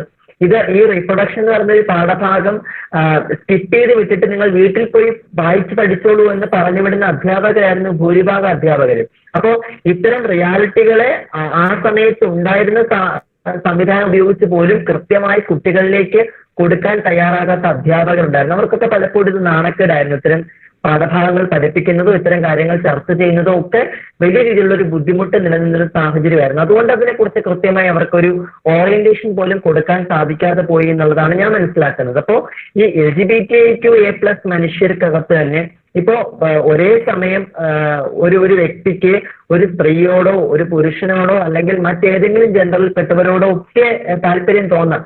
അപ്പോൾ ഈ സെക്ഷൽ ഓറിയന്റേഷൻ പോലും നമ്മൾ ലെസ്ബിയൻ എന്നും ഗേ എന്നും ബൈസെക്ഷൽ എന്നും ഒക്കെ നമുക്ക് ലിമിറ്റ് നിർത്താൻ പറ്റുന്നുള്ളത്. പാൻസെക്ഷൽ ഐഡന്റിറ്റി ഉള്ള ആൾക്കാരുണ്ട്. അപ്പോൾ ഒരുപാട് സെക്ഷൽ ഓറിയന്റേഷനിൽ തന്നെ ഡൈവേഴ്സ് ആയിട്ടുള്ള, അതായത് ഒരുപാട് ഐഡന്റിറ്റികൾ അങ്ങനെ തന്നെ എക്സിസ്റ്റ് ചെയ്യുന്നുണ്ട് എന്നുള്ളതാണ്. അപ്പൊ അത് ഓരോരുത്തരുടെയും ബ്രെയിനിന്റെയും കൂടെ ഓറിയന്റേഷന്റെ ഭാഗമാണ്. അതൊന്നും നേരത്തെ ഡോക്ടർ സൂചിപ്പിച്ചത് ഇതൊരു മെന്റൽ ഡിസോർഡർ ആണെന്നുള്ള പട്ടികയിൽ നിന്ന് വരെ എടുത്തു മാറ്റപ്പെട്ട സംവിധാനവും കാര്യങ്ങളും ഒക്കെയാണ്. പക്ഷെ അതിനെക്കുറിച്ച് ഇപ്പോഴും കൃത്യമായ ധാരണ നമ്മുടെ കുട്ടികളിലേക്ക് കൊടുക്കാൻ നമുക്ക് സാധിച്ചിട്ടില്ല. എന്നെ സംബന്ധിച്ചിടത്തോളം ഞാൻ മനസ്സിലാക്കുന്നത് സെക്ഷൽ ഓറിയന്റേഷനെ കുറിച്ചും ജെൻഡർ ഐഡന്റിറ്റിയെ കുറിച്ചും അതിന്റെ ക്യാരക്ടേഴ്സിനെ കുറിച്ചും എക്സ്പ്രഷൻസിനെ കുറിച്ചിട്ടും ഒക്കെ നമ്മുടെ കുട്ടികളെ ബോധ്യപ്പെടുത്തേണ്ടതുണ്ട്. നമ്മുടെ പാഠപുസ്തകങ്ങളൊക്കെ തന്നെ അത്തരത്തിൽ ഇൻക്ലൂസീവ് ആയിട്ട് തന്നെ വരേണ്ടതുണ്ട്. ഈ പാഠപുസ്തകത്തിലൂടെ തന്നെ നമ്മൾ ഈ ഒരു വിഷയത്തെ ഗൗരവത്തോടു കൂടി തന്നെ നമ്മുടെ കുട്ടികളിലേക്ക് കൊടുക്കേണ്ടതായിട്ടുണ്ട്. പ്രത്യേകിച്ച് അതോടൊപ്പം തന്നെ ഒരു സോഷ്യൽ കൺസ്ട്രക്ഷന്റെ ഭാഗമായിട്ട് നിൽക്കുന്ന എല്ലാ വിഭാഗം ആൾക്കാരും, എസ്പെഷ്യലി പോലീസുകാരാവട്ടെ, അധ്യാപകരാവട്ടെ, ഈവൻ ഡോക്ടേഴ്സ് ആവട്ടെ, അവർക്കൊക്കെ തന്നെ കൃത്യമായ ഒരു ധാരണ ഇതിനകത്തുണ്ടാകണം. ഇങ്ങനെയും ചില വ്യക്തികൾ ഉണ്ടെന്നും അവർക്കും ഇവിടെ ജീവിക്കാൻ അവകാശമുണ്ടെന്നും ഭരണഘടന അനുശാസിക്കുന്ന അവകാശങ്ങളൊക്കെ തന്നെയും ലഭിക്കാൻ അർഹതപ്പെട്ടവരാണെന്നൊക്കെ ഒരു ബോധം ഈ പറയുന്ന സമൂഹ നിർമ്മാണ പ്രക്രിയയിൽ ഏർപ്പെടുന്ന വ്യക്തിത്വങ്ങൾക്ക് ഉണ്ടാകുന്ന അവസരത്തിലാണ് ഈ വിഷയം കുറച്ചുകൂടെ ജനകീയമാകുന്നതോ കുറച്ചുകൂടി ആൾക്കാരിലേക്ക് എത്തുന്നതോ.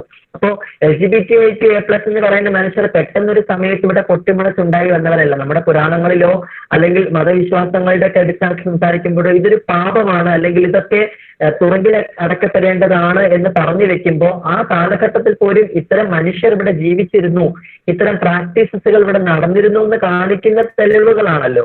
അപ്പൊ അതിനെയൊക്കെ മനഃപൂർവ്വം ഇല്ലായ്മ ചെയ്യാനും ഒരു വിഭാഗം മനുഷ്യരെ അടിച്ചമർത്താനും ഇല്ലാതെയാക്കാനുമുള്ള മനഃപൂർവമായ ശ്രമം നമ്മുടെ രാജ്യത്ത് നടന്നിരുന്നു എന്നുള്ളതിന് തെളിവാണ് അതൊക്കെ തന്നെ നമുക്ക് ചൂണ്ടിക്കാണിക്കുന്നത്. അപ്പോൾ രാജ്യത്തെ ജുഡീഷ്യറിയുടെ ഭാഗത്തു നിന്ന് തന്നെ കൃത്യമായ രീതിയിലുള്ള ഒരുപാട് ഇടപെടലുകൾ ഉണ്ടായി വരേണ്ടതുണ്ട്. ഇപ്പൊ 2009 377 അമെൻഡീസുമായിട്ട് ബന്ധപ്പെട്ട് ഡൽഹി ഹൈക്കോടതി വിധിയെ ചോദ്യം ചെയ്തുകൊണ്ട് സുപ്രീം കോടതിയിലേക്ക് പോയി. സുപ്രീം കോടതി വീണ്ടും അത് ബാൻ ചെയ്യുകയും പിന്നെ 2018 327 വകുപ്പ് പോലും ഭേദഗതി ചെയ്തുകൊണ്ടുള്ള ഉത്തരവ് പിന്നീട് ഉണ്ടാകുന്നത്. 2014 ട്രാൻസ്ജെൻഡർ മനുഷ്യരെ രാജ്യത്തെ പൗരന്മാരെ അംഗീകരിച്ചുകൊണ്ടുള്ള സുപ്രീം കോടതി വിധി ഉണ്ടാകുന്നത്. നോക്കൂ, അപ്പോ ഇത്രയും കാലം സ്വാതന്ത്ര്യം ലഭിച്ച് ഇത്രയും നാൾ സെക്ഷൽ ഓറിയന്റേഷന്റെ പേരിൽ, ജെൻഡർ ഐഡന്റിറ്റിയുടെ പേരിൽ മാറ്റി നിർത്തപ്പെട്ട, ഇല്ലാതെയാക്കപ്പെട്ട ഒരു വിഭാഗം മനുഷ്യർ ഇന്ന് അവരുടെ അവകാശങ്ങൾക്ക് വേണ്ടി സംസാരിക്കുകയാണ്. നിലനിൽപ്പിന് വേണ്ടിയിട്ടുള്ള സംസാരവും പോരാട്ടവുമാണ്. അത് ഇനിയും തുടരുക തന്നെ ചെയ്യും. അതിന് ഐക്യദാർഢ്യം അറിയിച്ച് ഒരുപാട് പേർ നമ്മോടൊപ്പം ഐക്യപ്പെടുമ്പോൾ, ചേർന്ന് നിൽക്കുമ്പോൾ അത് വലിയ പ്രതീക്ഷയാണ് നമ്മളെ സംബന്ധിച്ചിടത്തോളം. ഇത്തരം ഡൈവേഴ്സ് ആയിട്ട് നിൽക്കുന്ന മനുഷ്യർക്ക് ജീവിക്കാനുള്ള ഇടം നേടിയെടുക്കാനുള്ള ശ്രമത്തിന്റെ ഭാഗമായി തന്നെ ഇത്തരം വിഷയങ്ങൾ നമ്മൾ കാണേണ്ടതുണ്ട്, സമീപിക്കേണ്ടതുണ്ട്.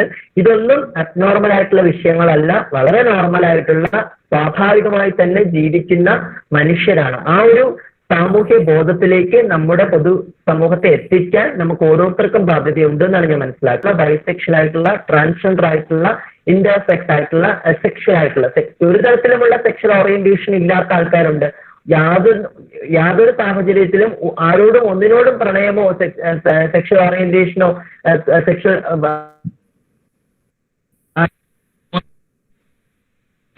തോന്നാത്ത ആൾക്കാരുണ്ട്, നമ്മുടെ കൂട്ടത്തിൽ തോന്നാത്ത ആൾക്കാരുണ്ട്. അപ്പൊ അതൊക്കെയും ഓരോ ഐഡന്റിറ്റിയുടെയും കൂടെ ഭാഗമാണ്. അപ്പൊ അങ്ങനെ നിലനിൽക്കുന്ന ആൾക്കാരെയൊക്കെ നമുക്ക് ചേർത്ത് പിടിക്കേണ്ടതുണ്ട് എന്നുള്ളതാണ് യാഥാർത്ഥ്യം. അത്തരത്തിൽ തന്നെ നമ്മുടെ ഇടപെടലുകൾ മുന്നോട്ട് പോകേണ്ടതുണ്ട് എന്നാണ് ഞാൻ മനസ്സിലാക്കുന്നത്. Thank you, ma'am. That was extremely informative. My next question is to Dr. Arun.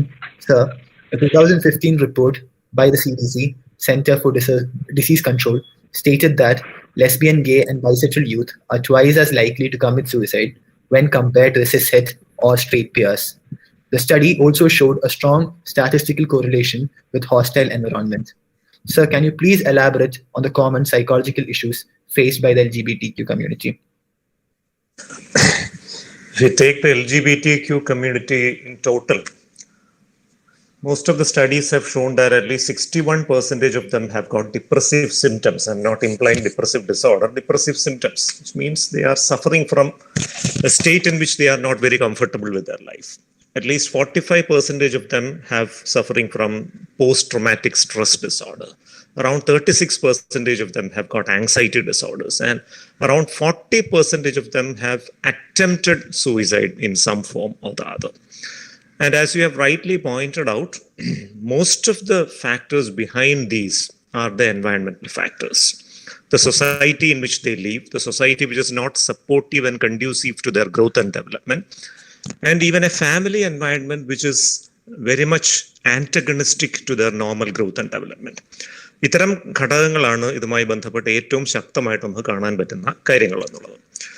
When we evaluate the evolution of a person with a gender identity issue or a gender dysphoria, as you call it, most of the people have got an idea regarding a confusion about their congenital biological gender right from the early days of their adolescence. And this confusion is most often not addressed. The confusion may manifest in various ways. They want to wear the dress or costumes of an opposite gender. They feel comfortable interacting with the opposite gender, or they feel as part of the opposite gender, in fact. But in such a situation, they are incapable of asking about this doubt to anybody at all. They can't ask it to their parents at their home because the answer will not be any educative at all in nature. And imagine the situation in which we ask about such a question to our teacher in a school. As it has been very rightly pointed out, most of the teachers are also not enlightened about the reality of sexuality, the gender issues, as well as the sexual orientation issues. Similar is the case of a large number of adolescents right now who are going through the sexual orientation problems also, or sexual orientation difficulties, I would rather put it in that way. കുറച്ചു നാൾ മുൻപ് വരെ ഈ സെക്ഷുവാലിറ്റിയെ കുറിച്ചുള്ള ധാരണകൾ എന്ന് പറയുന്നത് പുസ്തകങ്ങളിൽ വായിച്ചും മറ്റുമൊക്കെയുള്ള അറിവുകളായിരുന്നു. ഇപ്പോൾ ഇന്റർനെറ്റിന്റെ കടന്നുവരവോടുകൂടി രണ്ട് പ്രധാനപ്പെട്ട വ്യത്യാസങ്ങൾ നമ്മുടെ സമൂഹത്തിൽ സംഭവിച്ചിരിക്കുന്നത്. Number 1 is any information is at your fingertip. So information or knowledge is not limited to certain scholars or certain institutions. It is available to any person at any time without any difference. So that has empowered or enlightened the society in large. And the second major change is that regarding sexuality also, opportunity to see visualizations of various forms of sexual activity, various varieties of sexual activity is also very much available. So the unhealthy part of it is that even very small children are getting, a chance to observe it and acting upon it at a very young age, leading to abuse and issues like that. That is a totally different issue. But, you understand that there are situations like this. And of course, when one gets an idea regarding one's orientation towards maybe a person of the same gender, a sexual attraction to a member of the same gender, here again, the real issue is scoping up. We have to turn to the internet to, search for the reality behind this. And maybe internet is giving some form of positive assurances or positive information at least. So what would happen if such an information is revealed to the parents in your house or to your friends or to your teachers? ഇപ്പോഴും പ്രശ്നങ്ങൾ തന്നെയാണ്. അപ്പൊ ഇത്, as it has been very rightly pointed out by some of my previous speakers, there are people in Kerala who treat such kind of conditions. So a few years back, a person who is a very big activist of the LGBTQA plus community right now, he came to me in my OPD in Medical College Trivandrum. He was doing his post-graduation at that point of time, 21, 22 years of age. I'm not revealing his name or other identity because it is unprofessional to do so. He has spoken about this issue in a newspaper interview and has given the name of the associated people as well. He has the liberty to do so. I don't have that. So I'm reserving from revealing his name and other details. But he belonged to a very conservative family from central Travancore. And his father belonged to a spiritual profession. So naturally, the stigma associated with identifying himself as a homosexual, a male homosexual, was 100 times compounded by his circumstances, his family environment. So he was taken to a couple of doctors who had given him weird advices according to him. One person told that you should start practicing yoga and these kind of terrible thoughts would vanish from your mind. Second person advised him that you should get married immediately, and once you get married and engage in some pleasurable sex, you will automatically develop an interest in the opposite sex, and you will be able to live very comfortably in the mainstream as an authentic heterosexual. That is the advice. And then he was taken to another person who's supposed to be a psychologist or something, who promises to treat these kind of issues and convert them into heterosexuals. And he charged a huge amount of money, and 2 or 3 sessions he went for that. And it was extremely traumatic experience. And after that, he stopped consultation. But since the huge amount of money was charged in advance, and if you complete the 20 sessions of therapy, if the result is not positive, the money would be returned. There is a condition. If you don't complete 20 sessions, your money will not be returned. That is a commercial aspect of that therapy. So such a person had so-called, within inverted commas, treated him. And, following that treatment, understandably, that young boy went into a state of depression. And that was how he approached us. So when he approached us, we had a discussion about the realities, about gender, about sexuality, about the science behind it, about the biology, about the future consequences of opening up and existing in this part of the world, vis-a-vis existing in another part of the world. All the social aspects were very clearly described and discussed, and he was pretty comfortable with that. And he understood the realities, and he went out that day from our OPD accepting himself as he is. He later went on to become an influencer, an activist, and he has influenced a whole lot of people, and he used to send people with such issues to us also. And he, has narrated his life experiences to some media as well. And when this experience was narrated in media, this happened a few years back, even I used to receive threatening messages and calls regarding, you are destroying, spoiling the youth of the present generation with your so-called westernized concepts. you are planning to spread HIV among the population of this country, and such kind of threatening messages, letters, emails, and whole lot of other communications used to come.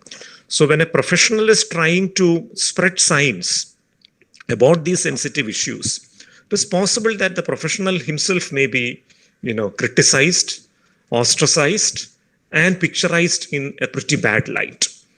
And even, I understand that there were some messages which spread in certain groups, certain radical groups, that this particular person is spreading, harmful information and trying to destroy the youth of the present generation. And the criticism went to such an extent that, in one of the groups, a message which was circulated was forwarded to me by a friend who was a member of that group, that, this particular person, Dr. X, belonging to this religion, is trying to ensure that, the population of our religion is curtailed by entertaining this kind of homosexual tendencies in our children, things like that. A piece of information or a thought process which I have never ever dreamt of in life. So that is the way in which your thought processes or your attempts to spread information is misquoted and, spread as if it is a heinous attempt to annihilate a particular religion from the surface of the earth itself. So such issues do happen. So when a professional himself has to face so much of challenges, imagine the reality which these people have to face in life. So maybe because my problem ended within a few days, because I had given an explanation about that, about the reality of this in a couple of TV channels, wrote a couple of articles in newspapers, and my problem ended there for that time being itself. But what about these people who are supposed to face these kind of negative comments from their own society, their own religion, their own community, their own relatives, their own social circles on a day-to-day basis? What would you feel like if you are in such a position?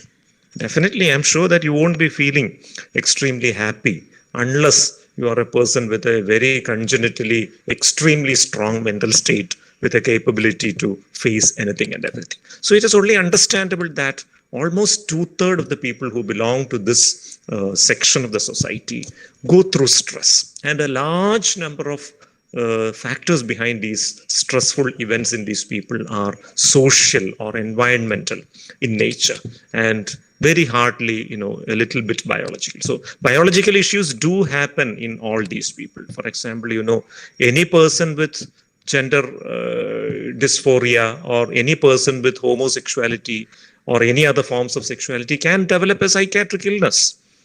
Any of them can develop schizophrenia. Any of them can develop bipolar disorder.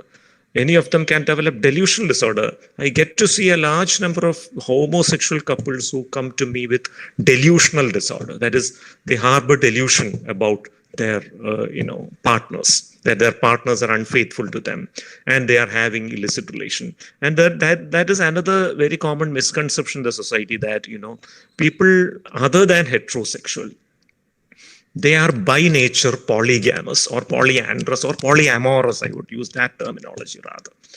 There is nothing called fidelity in a relationship which is not heterosexual. That is a very common misconception which is there in the society. So, people belonging to the LGBTQ have got all the psychological problems which anyone in the heterosexual cisgender community have, and they should be treated in that way, rather than, projecting an attitude of bias over them and compounding their psychological stress. Thank you. Thank you, sir. It was informative, extremely informative. So my next question is to Dr. Aksa. Ma'am, being a part of the medical fraternity, where there is a great degree of public exposure, has your identity as a queer person ever affected your professional life? And has it affected the perception in the eyes of your patients and your peers? Can you repeat the question, Niyant? Sir, ma'am, as a part of the medical fraternity, where there's a great degree of public exposure, has your identity ever affected your professional life? Or has it affected your perception in the eyes of your patients and your peers? Right. I think the answer to this question is quite obvious. it's not only about the trans persons or the queer community. Even when it comes to women, they face a lot of judgment. They face a lot of inferiority complex because many of people think that women doctors are not going to be as good as men as doctors. In fact, most of the ladies in the group who are listening to this conversation might have faced this situation where even if you are a doctor, you're often referred to a nurse or a sister, in the wards by the patients, because they think that a woman who is in the healthcare institution cannot be a doctor. She would be a nurse. And now you put these in this situation, someone who is an obviously queer person or someone who is an visibly trans person, and then you can imagine how much judgment or how much inferiority complex they must be facing. So the same thing happens with me also. It happens with other trans doctors that I know also of, and it's very common that we are often not taken seriously.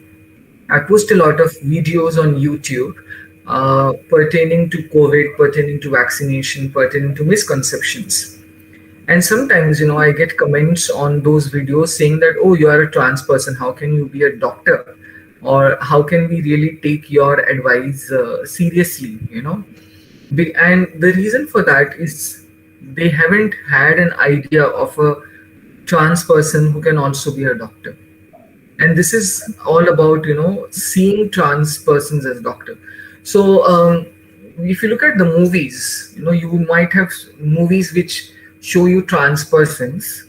What are the roles that they're playing? They're generally playing the roles of the sex workers, of dancers, sometimes allies of murderers, and so on and so forth. But how many times have you seen a trans astronaut or a trans doctor or a trans engineer or a trans politician for that matter, right? So it's also about how the media portrayal is happening, and it's also about the real life mein how the trans persons are occupying these privileged positions. So yes, it does happen. There are a lot of implicit biases which are associated with the transgender persons, and one of them is that they can't be doctors. But I think the solution to this problem is, occupying, as I keep on saying, more and more such positions of privilege. And secondly, to make yourself visible if it is possible for you. I do understand that's not possible for everyone. But then those who can afford to be visible, who can afford to be out and proud, should do so and should use every opportunity, to speak on the issue, to represent the community as much as they can, so that people understand that a trans person can be a doctor also. I mean, she can be an engineer also, and she can be a business person also. She can be a philanthropist also. So these are the images, that we need to create all around for the awareness to happen. And apologies, I do not understand Malayalam, or I can't speak it, so I'll have to resort to English for the communication. Over to you, Niyant. Thank you, ma'am. So the next question I'd like to ask Shruti, ma'am. Ma'am, what is your advice for people struggling with identity and society's perception of their identity?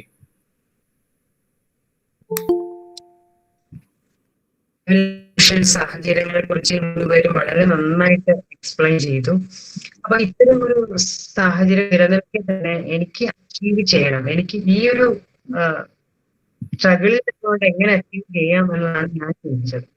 അങ്ങനെയാണ് ഈ ഒരു international റെപ്രസെന്റേഷനിലേക്ക് വന്നത്. എനിക്ക് ഭയങ്കര നാളായിട്ടുള്ള ആഗ്രഹമായിരുന്നു നമ്മുടെ LGBT community ഒരു international ലെവലിലേക്ക് എനിക്ക് റെപ്രസെന്റ് ചെയ്യണമെന്ന്. അപ്പൊ ആ ഒരു ആണ് ആ തോട്ടിലൊക്കെ ഇങ്ങനെ ആലോചിച്ചുകൊണ്ട് നിൽക്കുമ്പോഴാണ് ഇപ്പം ഈ ഒരു ഷോ വരുന്നത്, അതിൽ വിൻ ചെയ്യുന്നത്, ഈ ഒരു സാഹചര്യം എനിക്ക് ലഭിക്കുന്നത്. തീർച്ചയായിട്ടും എന്റെ ഫെയിം എന്നതിലുപരി എനിക്ക് ഒരു ഗ്രൂപ്പ് ഓഫ് കമ്മ്യൂണിറ്റീനെ റെപ്രസെന്റ് ചെയ്യാൻ കഴിയുന്നു എന്നുള്ളത് തന്നെയാണ് എന്റെ ഒരു സന്തോഷം, എന്റെ എയിം തന്നെ. അതിലൂടെ എനിക്ക് പ്രൂവ് ചെയ്യണം ഓൾസോ നോർമൽ. ഇപ്പൊ ഡോക്ടർ പറഞ്ഞ പോലെ നോർമൽ ആണ് എന്നുള്ള ഒരു കോൺസെപ്ഷൻ സൊസൈറ്റിയിൽ. ഇപ്പൊ നമ്മൾക്കും കാര്യങ്ങൾ വേണ്ട രീതിയിൽ മനസ്സിലാക്കാൻ കഴിയുന്നു, നമ്മൾക്കും സംസാരിക്കാൻ പറ്റും, നമ്മൾക്കും ടാലന്റ് ഉണ്ട്. എല്ലാ പോലെ നമ്മൾക്കും ഉയർച്ചയിലേക്ക് എത്താൻ കഴിയും എന്നുള്ള ഒരു ചിന്ത ആൾക്കാരിലേക്ക് എത്തിക്കാം എന്നുള്ള ഒരു ഉദ്ദേശത്തോടു കൂടിയാണ് ഞാൻ ഈ ഒരു പേജന്റിലേക്ക് എത്തിയത് തന്നെ.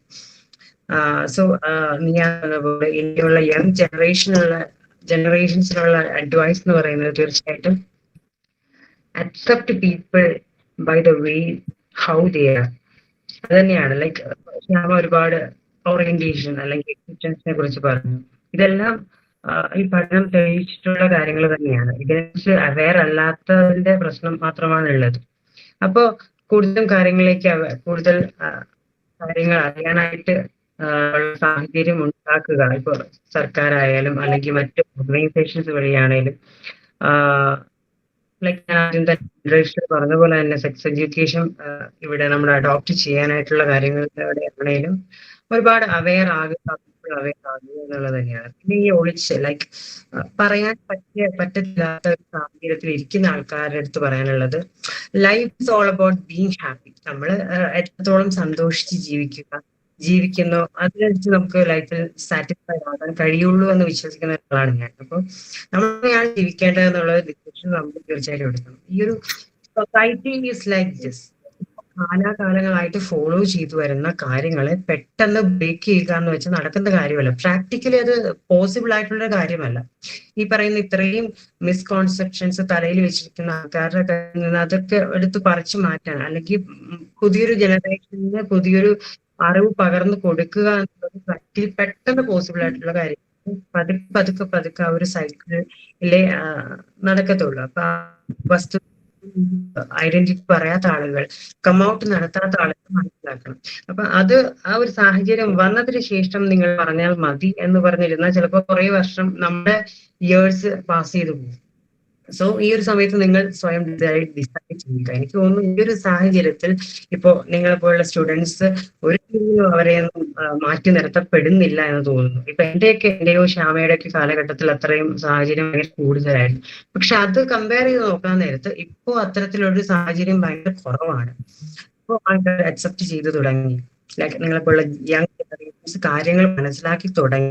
അപ്പൊ അവരൊരിക്കലും അവഗണിക്കത്തില്ല, അവരെ മാറ്റി നിർത്തത്തില്ല എന്ന് തന്നെ എനിക്ക് ഒരു വിശ്വാസമാണ്. സോ ഇത്തരം ക്രൈസിസ് തലയിൽ വെച്ചുകൊണ്ടിരിക്കാതെ തുറന്നു പറയുക നിങ്ങളോട് അല്ലെങ്കിൽ പേരൻസിനോട്. അപ്പൊ അല്ലെങ്കിൽ ബുദ്ധിമുട്ടുള്ള നമ്മളോട് ഡയറക്റ്റ് പറയാം. ശ്യാമയോടും എന്നോടും ഒക്കെ ഞങ്ങളുടെ സോഷ്യൽ മീഡിയ പ്ലാറ്റ്ഫോമിലൂടെ നിങ്ങൾക്ക് മെസ്സേജ് ചെയ്ത് എന്താണ് ആവശ്യമുള്ള കാര്യങ്ങൾ എന്ന് ചോദിക്കാനുള്ള ഒരു സാഹചര്യം വരെ ഇപ്പോഴുണ്ട്. സോ അത്രയും കാര്യങ്ങള് അത്രയും മാനസിക പിരിമുറുക്കത്തോടെ ജീവിക്കേണ്ട കാര്യമില്ല എന്ന് തന്നെയാണ് എനിക്ക് തോന്നുന്നത്. സോ പറയുക, നിങ്ങളുടെ ലൈഫാണ്, നിങ്ങൾ ഇഷ്ടപ്പെടുന്ന രീതിയിൽ ജീവിക്കുക. അതൊക്കെ തന്നെയാണ് യങ് ജനറേഷനോട് എനിക്ക് കൊടുക്കാനുള്ള അഡ്വൈസ് എന്ന് പറയുന്നത്. നമ്മുടെ സൊസൈറ്റി മാറുമ്പോൾ മാറട്ടെ, അത് ഈ ആവശ്യമുള്ള കാര്യം തന്നെയാണ്. പക്ഷെ അത് മാറിക്കഴിഞ്ഞിട്ട് നമുക്ക് നമ്മുടെ ഐഡന്റിറ്റി പറയാം എന്ന് വിചാരിച്ചാൽ ഒന്നും നടക്കും. നമ്മൾ ചെയ്യേണ്ടത് ഇപ്പൊ ചെയ്യണം, മാറേണ്ടത് മാറും. Thank you, ma'am. So my next question is to Dr. Arun. Sir, one of the key concerns for a lot of LGBTQ youth is acceptance from friends and family. So what is your advice to parents and other people close to LGBTQ persons to help them come to terms with their sexual identity? എല്ലാവരും പൊതുസമൂഹം മൊത്തത്തിൽ മനസ്സിലാക്കേണ്ട ഒരു കാര്യം എന്ന് പറയുന്നത് LGBTQ എന്ന് പറയുന്ന ആ സംഗതി ഒരു രോഗാവസ്ഥയല്ല, അത് ചികിത്സിക്കേണ്ട ഒരു വിഷയവുമല്ല. രണ്ട്, അതൊരു കുറ്റകൃത്യം അല്ല, അതൊരു മനഃപൂർവ്വം സൃഷ്ടിക്കുന്ന ഒരു സംഗതിയാണ്. അങ്ങനെ ഒരു ധാരണ ഒരുപാട് രക്ഷിതാക്കൾക്കുണ്ട്. ഇങ്ങനെയുള്ള കുട്ടികളെയും കൊണ്ട് വരുന്ന പല രക്ഷിതാക്കളും പറയുന്നത് ഇവൻ ഇന്റർനെറ്റിൽ ഓരോന്ന് കണ്ട് സ്വയം ഇങ്ങനെ ഓരോന്ന് സങ്കല്പിച്ച് അവൻ ഇങ്ങനെയാണെന്ന് പ്രഖ്യാപിച്ചിരിക്കുകയാണ്. അതാണ് കുഴപ്പം. അപ്പോൾ there is a phenomena called projection, that is when you are not comfortable with a fact or a reality, you try to find out certain rationalizations or explanations for that which suit your convenience, which may not have any touch with reality at all. യാഥാർത്ഥ്യവുമായിട്ട് ഒരു ബന്ധവുമില്ലാത്ത ചില സുഖകരമായ വിശദീകരണങ്ങൾ കണ്ടെത്തി അതിൻ്റെ പുറത്തേക്ക് ഈ ഒരു വസ്തുതയെ ചാരി വയ്ക്കാനായിട്ട് ചില ആളുകൾ ശ്രമിക്കുന്ന ഒരു മനോഭാവം ഉണ്ടാകും. അത് നമ്മുടെ പാരൻസ് പലപ്പോഴും അത് പ്രദർശിപ്പിക്കാറുണ്ട്. അപ്പം അവര് വരുന്നതും ഒരുപാട് കോളുകൾ, ഡെയിലി ബേസിസിൽ കോളുകളും മെസ്സേജസും ഒക്കെ കിട്ടാറുണ്ട്. ഇങ്ങനെ ഇന്റർനെറ്റ് കണ്ടിട്ട് ഇങ്ങനെ ഒക്കെ ചിലത് പറയുന്നു. അതുകൊണ്ട് അവൻ്റെ ആ ചിന്തകളൊന്നും മാറ്റിത്തരണം. ആസ് ഇഫ് ഈ പറയുന്ന പോലെ ഒരു ഡെല്യൂഷണൽ തോട്ട് പോലെയുള്ളൊരു സംഗതിയാണ്, അല്ലെങ്കിൽ ഒരു സൂയിസൈഡൽ തോട്ട് പോലെയുള്ളൊരു സംഗതിയാണ്. അതിനെ ട്രീറ്റ് ചെയ്യുന്ന പോലെ തന്നെ ഇതിനെയും ട്രീറ്റ് ചെയ്യണം എന്നുള്ള രീതിയിൽ പറഞ്ഞുകൊണ്ട് വരുന്നുണ്ട്. അപ്പം അത് നമ്മുടെ സമൂഹത്തിൽ നിലനിൽക്കുന്ന തെറ്റിദ്ധാരണകളുടെ, അല്ലെങ്കിൽ ഇതുമായി ബന്ധപ്പെട്ടൊരു കൃത്യമായൊരു വിദ്യാഭ്യാസം കഴിഞ്ഞൊരു തലമുറയ്ക്ക് കിട്ടാതെ പോയതിൻ്റെ ഒരു പരിണത ഫലമായിട്ടുള്ളൊരു കാര്യമാണ്. ഞാൻ അത്തരത്തിലുള്ള മാതാപിതാക്കളോട് പറയാറുള്ളത്, make your child independent, help him realize his full potential so that he can contribute his best to the world and can be an asset to the world. അവന്റെ കഴിവുകൾ തിരിച്ചറിഞ്ഞ് അതിനെ പരമാവധി പ്രയോജനപ്പെടുത്തി സമൂഹത്തിന് ഏറ്റവും നല്ല സംഭാവനകൾ നൽകുന്ന ഒരു വ്യക്തിയായി അവനെ മാറ്റി, അവന് ലോകത്തിന് ഒരു മുതൽക്കൂട്ടായിട്ട് അവനെ മാറ്റുക, അല്ലെങ്കിൽ അവളെ മാറ്റുക. അതാണ് ഒരു പാരന്റിങ് അല്ലെങ്കിൽ ഒരു രക്ഷാകർതൃത്വം എന്നുള്ളതിലൂടെ ഉദ്ദേശിക്കുന്നത്. അപ്പൊ അതിൽ ഇങ്ങനെ ഒരു സംഗതി, ഒരു പ്രൈവറ്റ് ആയിട്ടുള്ള ഒരു കാര്യമാണ്, ഒരു വ്യക്തിയുടെ സ്വകാര്യമായിട്ടുള്ള ഒരു വൈകാരികമായിട്ടുള്ള തലങ്ങളുള്ള ഒരു അവസ്ഥയാണ്. അയാളുടെ സെക്ഷുവൽ ഓറിയന്റേഷൻ ആയാലും ശരി, ജെൻഡർ ഐഡന്റിറ്റി ആയാലും ശരി, അപ്പൊ അതേത് വേണം എന്ന് തീരുമാനിക്കാൻ അത് അയാൾക്ക് ഒരു അവകാശമുണ്ട്. ഇപ്പൊ ഒരു വെജിറ്റേറിയൻ ആകണോ നോൺ വെജിറ്റേറിയൻ ആകണോ എന്നുള്ളതുമായി ബന്ധപ്പെട്ടിട്ട് വ്യക്തിപരമായിട്ടുള്ളൊരു തീരുമാനമാണ്. ഒരു പൊളിറ്റിക്കൽ അസോസിയേഷൻ എന്തായിരിക്കണം എന്നുള്ളതും വ്യക്തിപരമായിട്ടുള്ളൊരു തീരുമാനമാണ്. ഇത്തരം കാര്യങ്ങളിൽ അവിടെയും അങ്ങനെ ആയിക്കൂടാ എന്ന് പറയുന്ന ആളുകൾ സമൂഹത്തിലുണ്ട്, അല്ലെ? നോൺ വെജിറ്റേറിയൻ ഭക്ഷണം കഴിച്ചു കഴിഞ്ഞാൽ അത് കുറ്റകൃത്യമാണ്, അല്ലെങ്കിൽ അത് മോശമാണ്, അതുമൂലം തകരാറുകൾ ഉണ്ടാകും, അങ്ങനെയുള്ള ആളുകൾ നല്ല വ്യക്തികളല്ല എന്ന മട്ടിൽ ചിന്തിക്കുന്ന ആളുകളുണ്ടല്ലോ നമ്മുടെ സമൂഹത്തിൽ, നമുക്കറിയാമല്ലോ.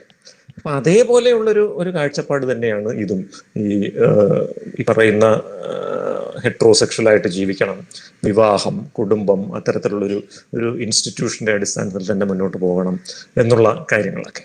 അപ്പൊ ഇത് ശരിക്കും പറഞ്ഞു കഴിഞ്ഞാൽ എത്രത്തോളം നമ്മുടെ ക്യാമ്പസുകളിൽ പോലും ഇതിനൊരു അക്സെപ്റ്റൻസ് ഉണ്ട് എന്നുള്ളത് ഒരു വലിയൊരു ചോദ്യമാണ്. ഇപ്പൊ കഴിഞ്ഞ കുറച്ച് വർഷങ്ങളായിട്ട് ഈ പറഞ്ഞ ക്യൂർ പ്രൈഡ്, ഇത്തരം മാസാചരണങ്ങളും ഇത്തരം പ്രോഗ്രാംസും ഒക്കെ എല്ലാ ക്യാമ്പസുകളിലും വ്യാപകമായിട്ട് നടക്കുന്നുണ്ട്. Changes visible. പക്ഷേ maybe till a few years back ക്യാമ്പസുകൾ പോലും ഇത്തരത്തിലുള്ള ചിന്താഗതികൾക്കോ അല്ലെ ഇത്തരത്തിലുള്ള ആളുകൾക്കോ പറ്റിയ ഒരു ഇടങ്ങളായിരുന്നില്ല.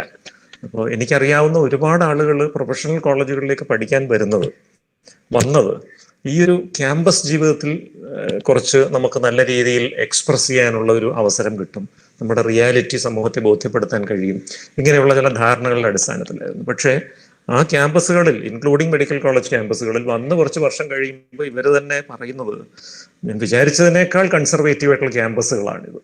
കാരണം ഒരു മെഡിക്കൽ ക്യാമ്പസ് പോലെ ഒരു ക്യാമ്പസിൽ വരുമ്പോൾ ഇതിന് അക്സെപ്റ്റൻസ് കിട്ടുമെന്ന് കരുതിയെങ്കിലും my expectations were not satisfied. It turned out to be the most conservative campus or the most conservative society I have ever seen. അപ്പൊ അത്തരത്തിലുള്ള ക്യാമ്പസുകളിൽ ഈ പറഞ്ഞ സെയിം ജെൻഡറിലുള്ള രണ്ടാളുകൾക്ക് ഒരു ക്ലോസ് ആയിട്ടുള്ളൊരു അസോസിയേഷനിൽ മുന്നോട്ട് പോകാനായിട്ട് ഇപ്പോഴും ബുദ്ധിമുട്ടുകളുള്ള ഒരു യാഥാർത്ഥ്യം നിലനിൽക്കുന്നുണ്ട് എന്ന് തന്നെയാണ് ഞാൻ മനസ്സിലാക്കുന്നത്. നിങ്ങളുടെ ക്യാമ്പസിന്റെ കാര്യം എനിക്കറിയില്ല, ടെല്ലിംഗ് ഫ്രം ഒരു ജനറൽ ആയിട്ടുള്ള ഒരു റിയാലിറ്റിയുടെ അടിസ്ഥാനത്തിൽ പറയാം. അപ്പൊ അവിടെ എല്ലാം ഈ പറഞ്ഞ കാഴ്ചപ്പാടുകളിൽ മാറ്റം വരേണ്ടത് ആവശ്യമായിട്ടുണ്ട്. ഇത്തരത്തിലുള്ള മാറ്റങ്ങൾ എവിടെ നിന്ന് വന്നു തുടങ്ങണം എന്ന് പറഞ്ഞാൽ, ഈ മുൻവിധികളുമായി ജീവിക്കുന്ന മുതിർന്ന തലമുറ അവരുടെ മനോഭാവങ്ങൾ പെട്ടെന്ന് ഒരു ദിവസം രാവിലെ മാറ്റുക എന്ന് പറയുന്നത് ബുദ്ധിമുട്ടുള്ളൊരു കാര്യമാണ്.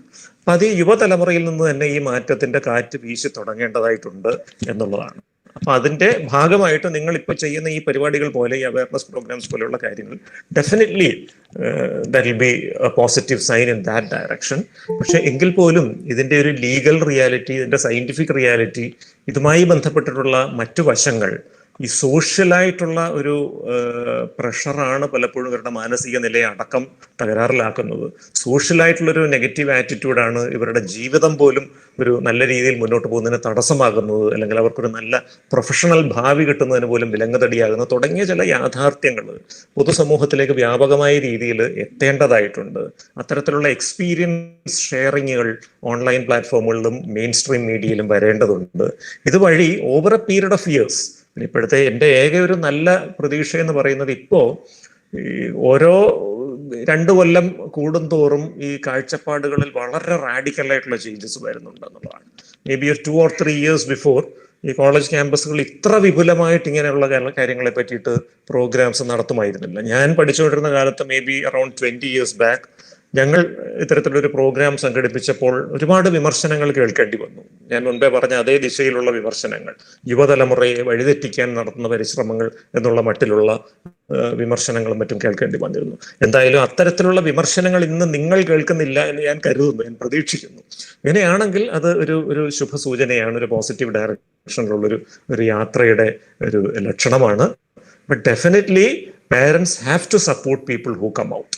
അവരെ ഒരു രീതിയിലും വിമർശിക്കുകയോ അല്ലെങ്കിൽ മാനസികമായിട്ട് പ്രയാസപ്പെടുത്തുകയോ ചെയ്യുന്നതിന് പകരം അവരെ അവരായിട്ട് തന്നെ അംഗീകരിക്കുക, അവരെ നല്ല രീതിയിൽ പഠിക്കാനും ജീവിതത്തിൽ മുന്നോട്ട് വരാനുള്ള സാഹചര്യം ഒരുക്കി കൊടുക്കുക. നിങ്ങളുടെ സിസ്ജെൻഡർ ഹെട്രോസെക്ഷലായ കുട്ടികളെ എങ്ങനെ നിങ്ങൾ ട്രീറ്റ് ചെയ്യുന്നോ, എങ്ങനെ റെസ്പെക്ട് ചെയ്യുന്നോ, അതേ രീതിയിൽ ഇത്തരത്തിലുള്ള നിങ്ങളുടെ കുട്ടികളെയും റെസ്പെക്ട് ചെയ്യുക, റിഗാർഡ് ചെയ്യുക, അവർക്ക് ജീവിതത്തിൽ വളരാനും വികസിക്കാനുള്ള എല്ലാ നല്ല അവസരങ്ങളും കൊടുക്കുക. That is what the parents should do. Thank you. Thanks, sir. That was very informative. Now, for my next question, I'd like to ask, as a person who has been working intimately with the pandemic, what has been its effect on the LGBTQ community? Has it disproportionately affected the lives and livelihoods of any sexual minority?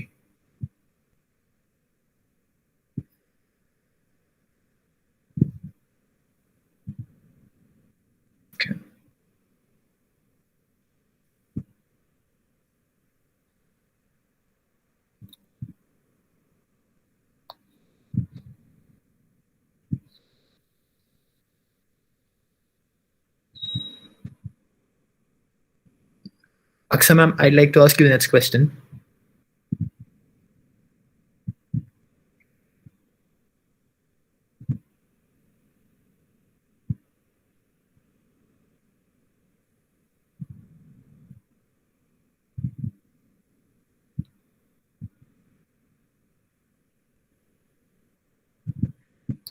So moving on to the next question, I would like to ask Shyama ma'am the next question.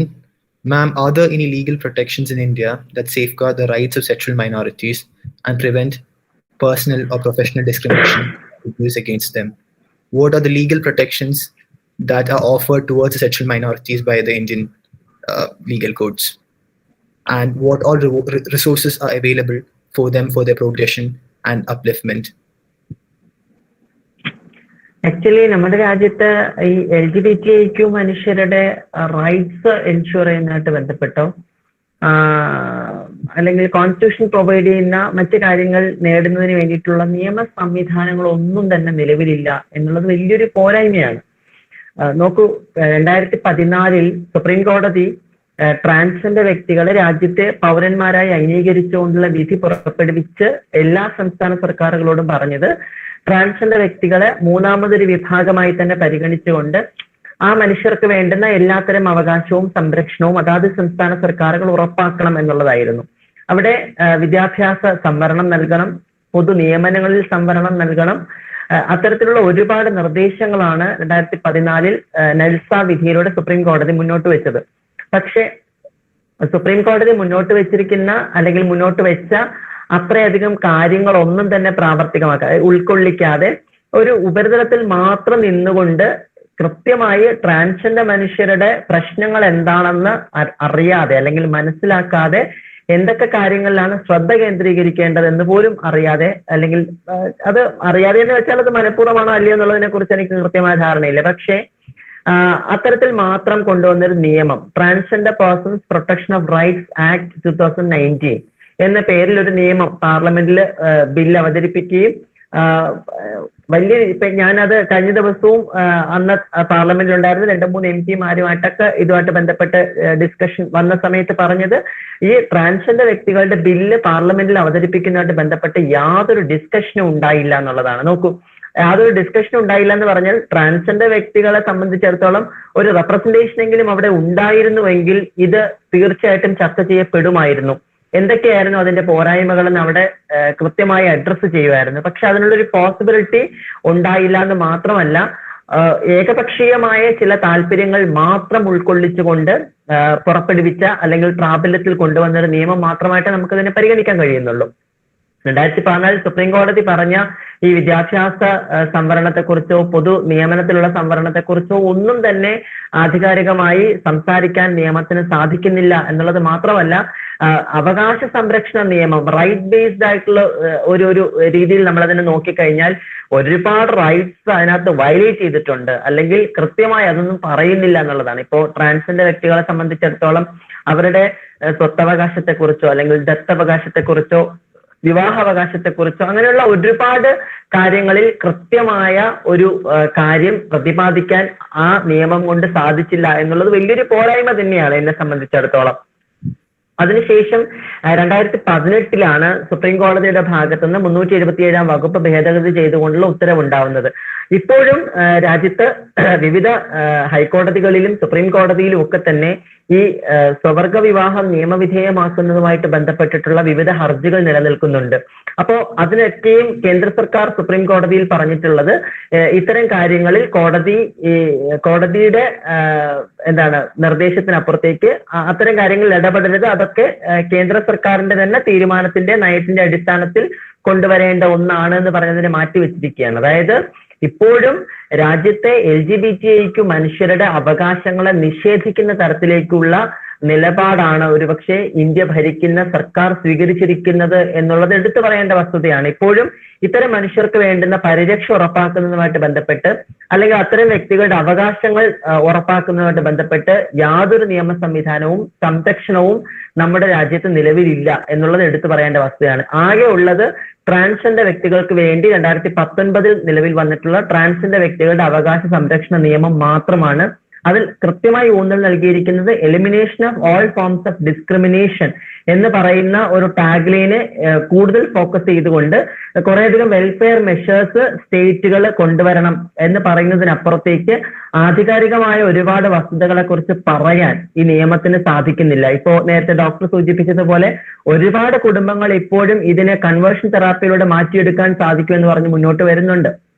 അപ്പോ അത്തരം ചികിത്സകൾ നടത്തുന്ന ആൾക്കാരുണ്ട്. അപ്പോൾ ഇത്തരത്തിൽ കമ്മ്യൂണിറ്റിയുടെ ഒരു consultation നടത്തി ഈ മേഖലയിൽ ട്രാൻസ്ജെൻഡർ വ്യക്തികൾ ഉൾപ്പെടുന്ന ലിംഗത്വ ലൈംഗിക ന്യൂനപക്ഷങ്ങൾ അനുഭവിക്കുന്ന ബുദ്ധിമുട്ടുകൾ എന്താണെന്ന് കൃത്യമായി മനസ്സിലാക്കി അത് ഇല്ലാതെയാക്കുന്നതിന് വേണ്ടിയുള്ള ഇടപെടലുകൾ നടത്താൻ സാധിക്കുമായിരുന്നു. പക്ഷെ അതിനൊന്നും യാതൊരു തരത്തിലും മുഖവിലേക്ക് എടുക്കാതെ കൊണ്ടുവന്ന ഒരു നിയമമായിട്ട് മാത്രമേ ഈ നിയമത്തെ എനിക്ക് പരിഗണിക്കാൻ സാധിക്കുന്നുള്ളൂ.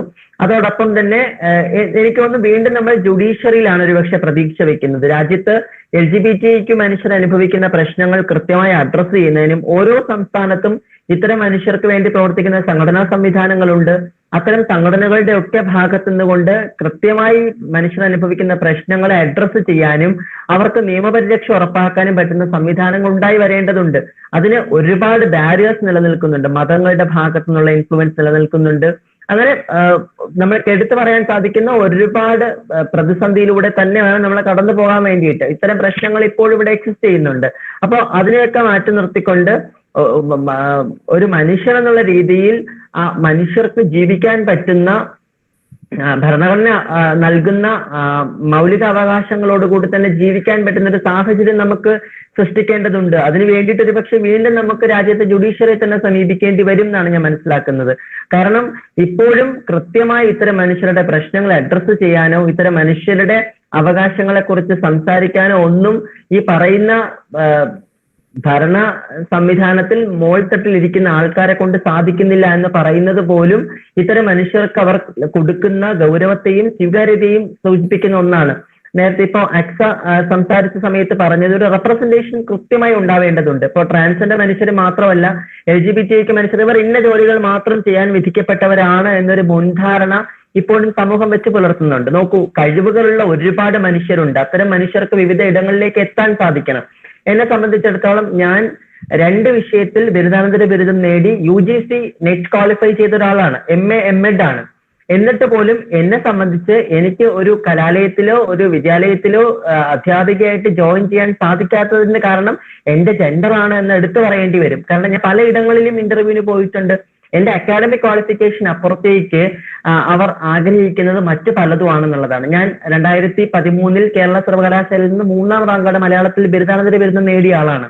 അപ്പോൾ എന്റെ കയ്യിൽ കൃത്യമായ അക്കാഡമിക് മികവ് കാണിക്കുന്ന രേഖകൾ ഉണ്ടെങ്കിൽ പോലും അവർ അതിന് യാതൊരു ഗൗരവവും കൊടുക്കുന്നില്ല. മറിച്ച് എന്റെ ജെൻഡറിനും എന്റെ ആറ്റിറ്റ്യൂഡിനും ഒക്കെയാണ് അവർ പ്രശ്നങ്ങളായിട്ട് മുന്നോട്ട് വെച്ചിട്ടുള്ളത്.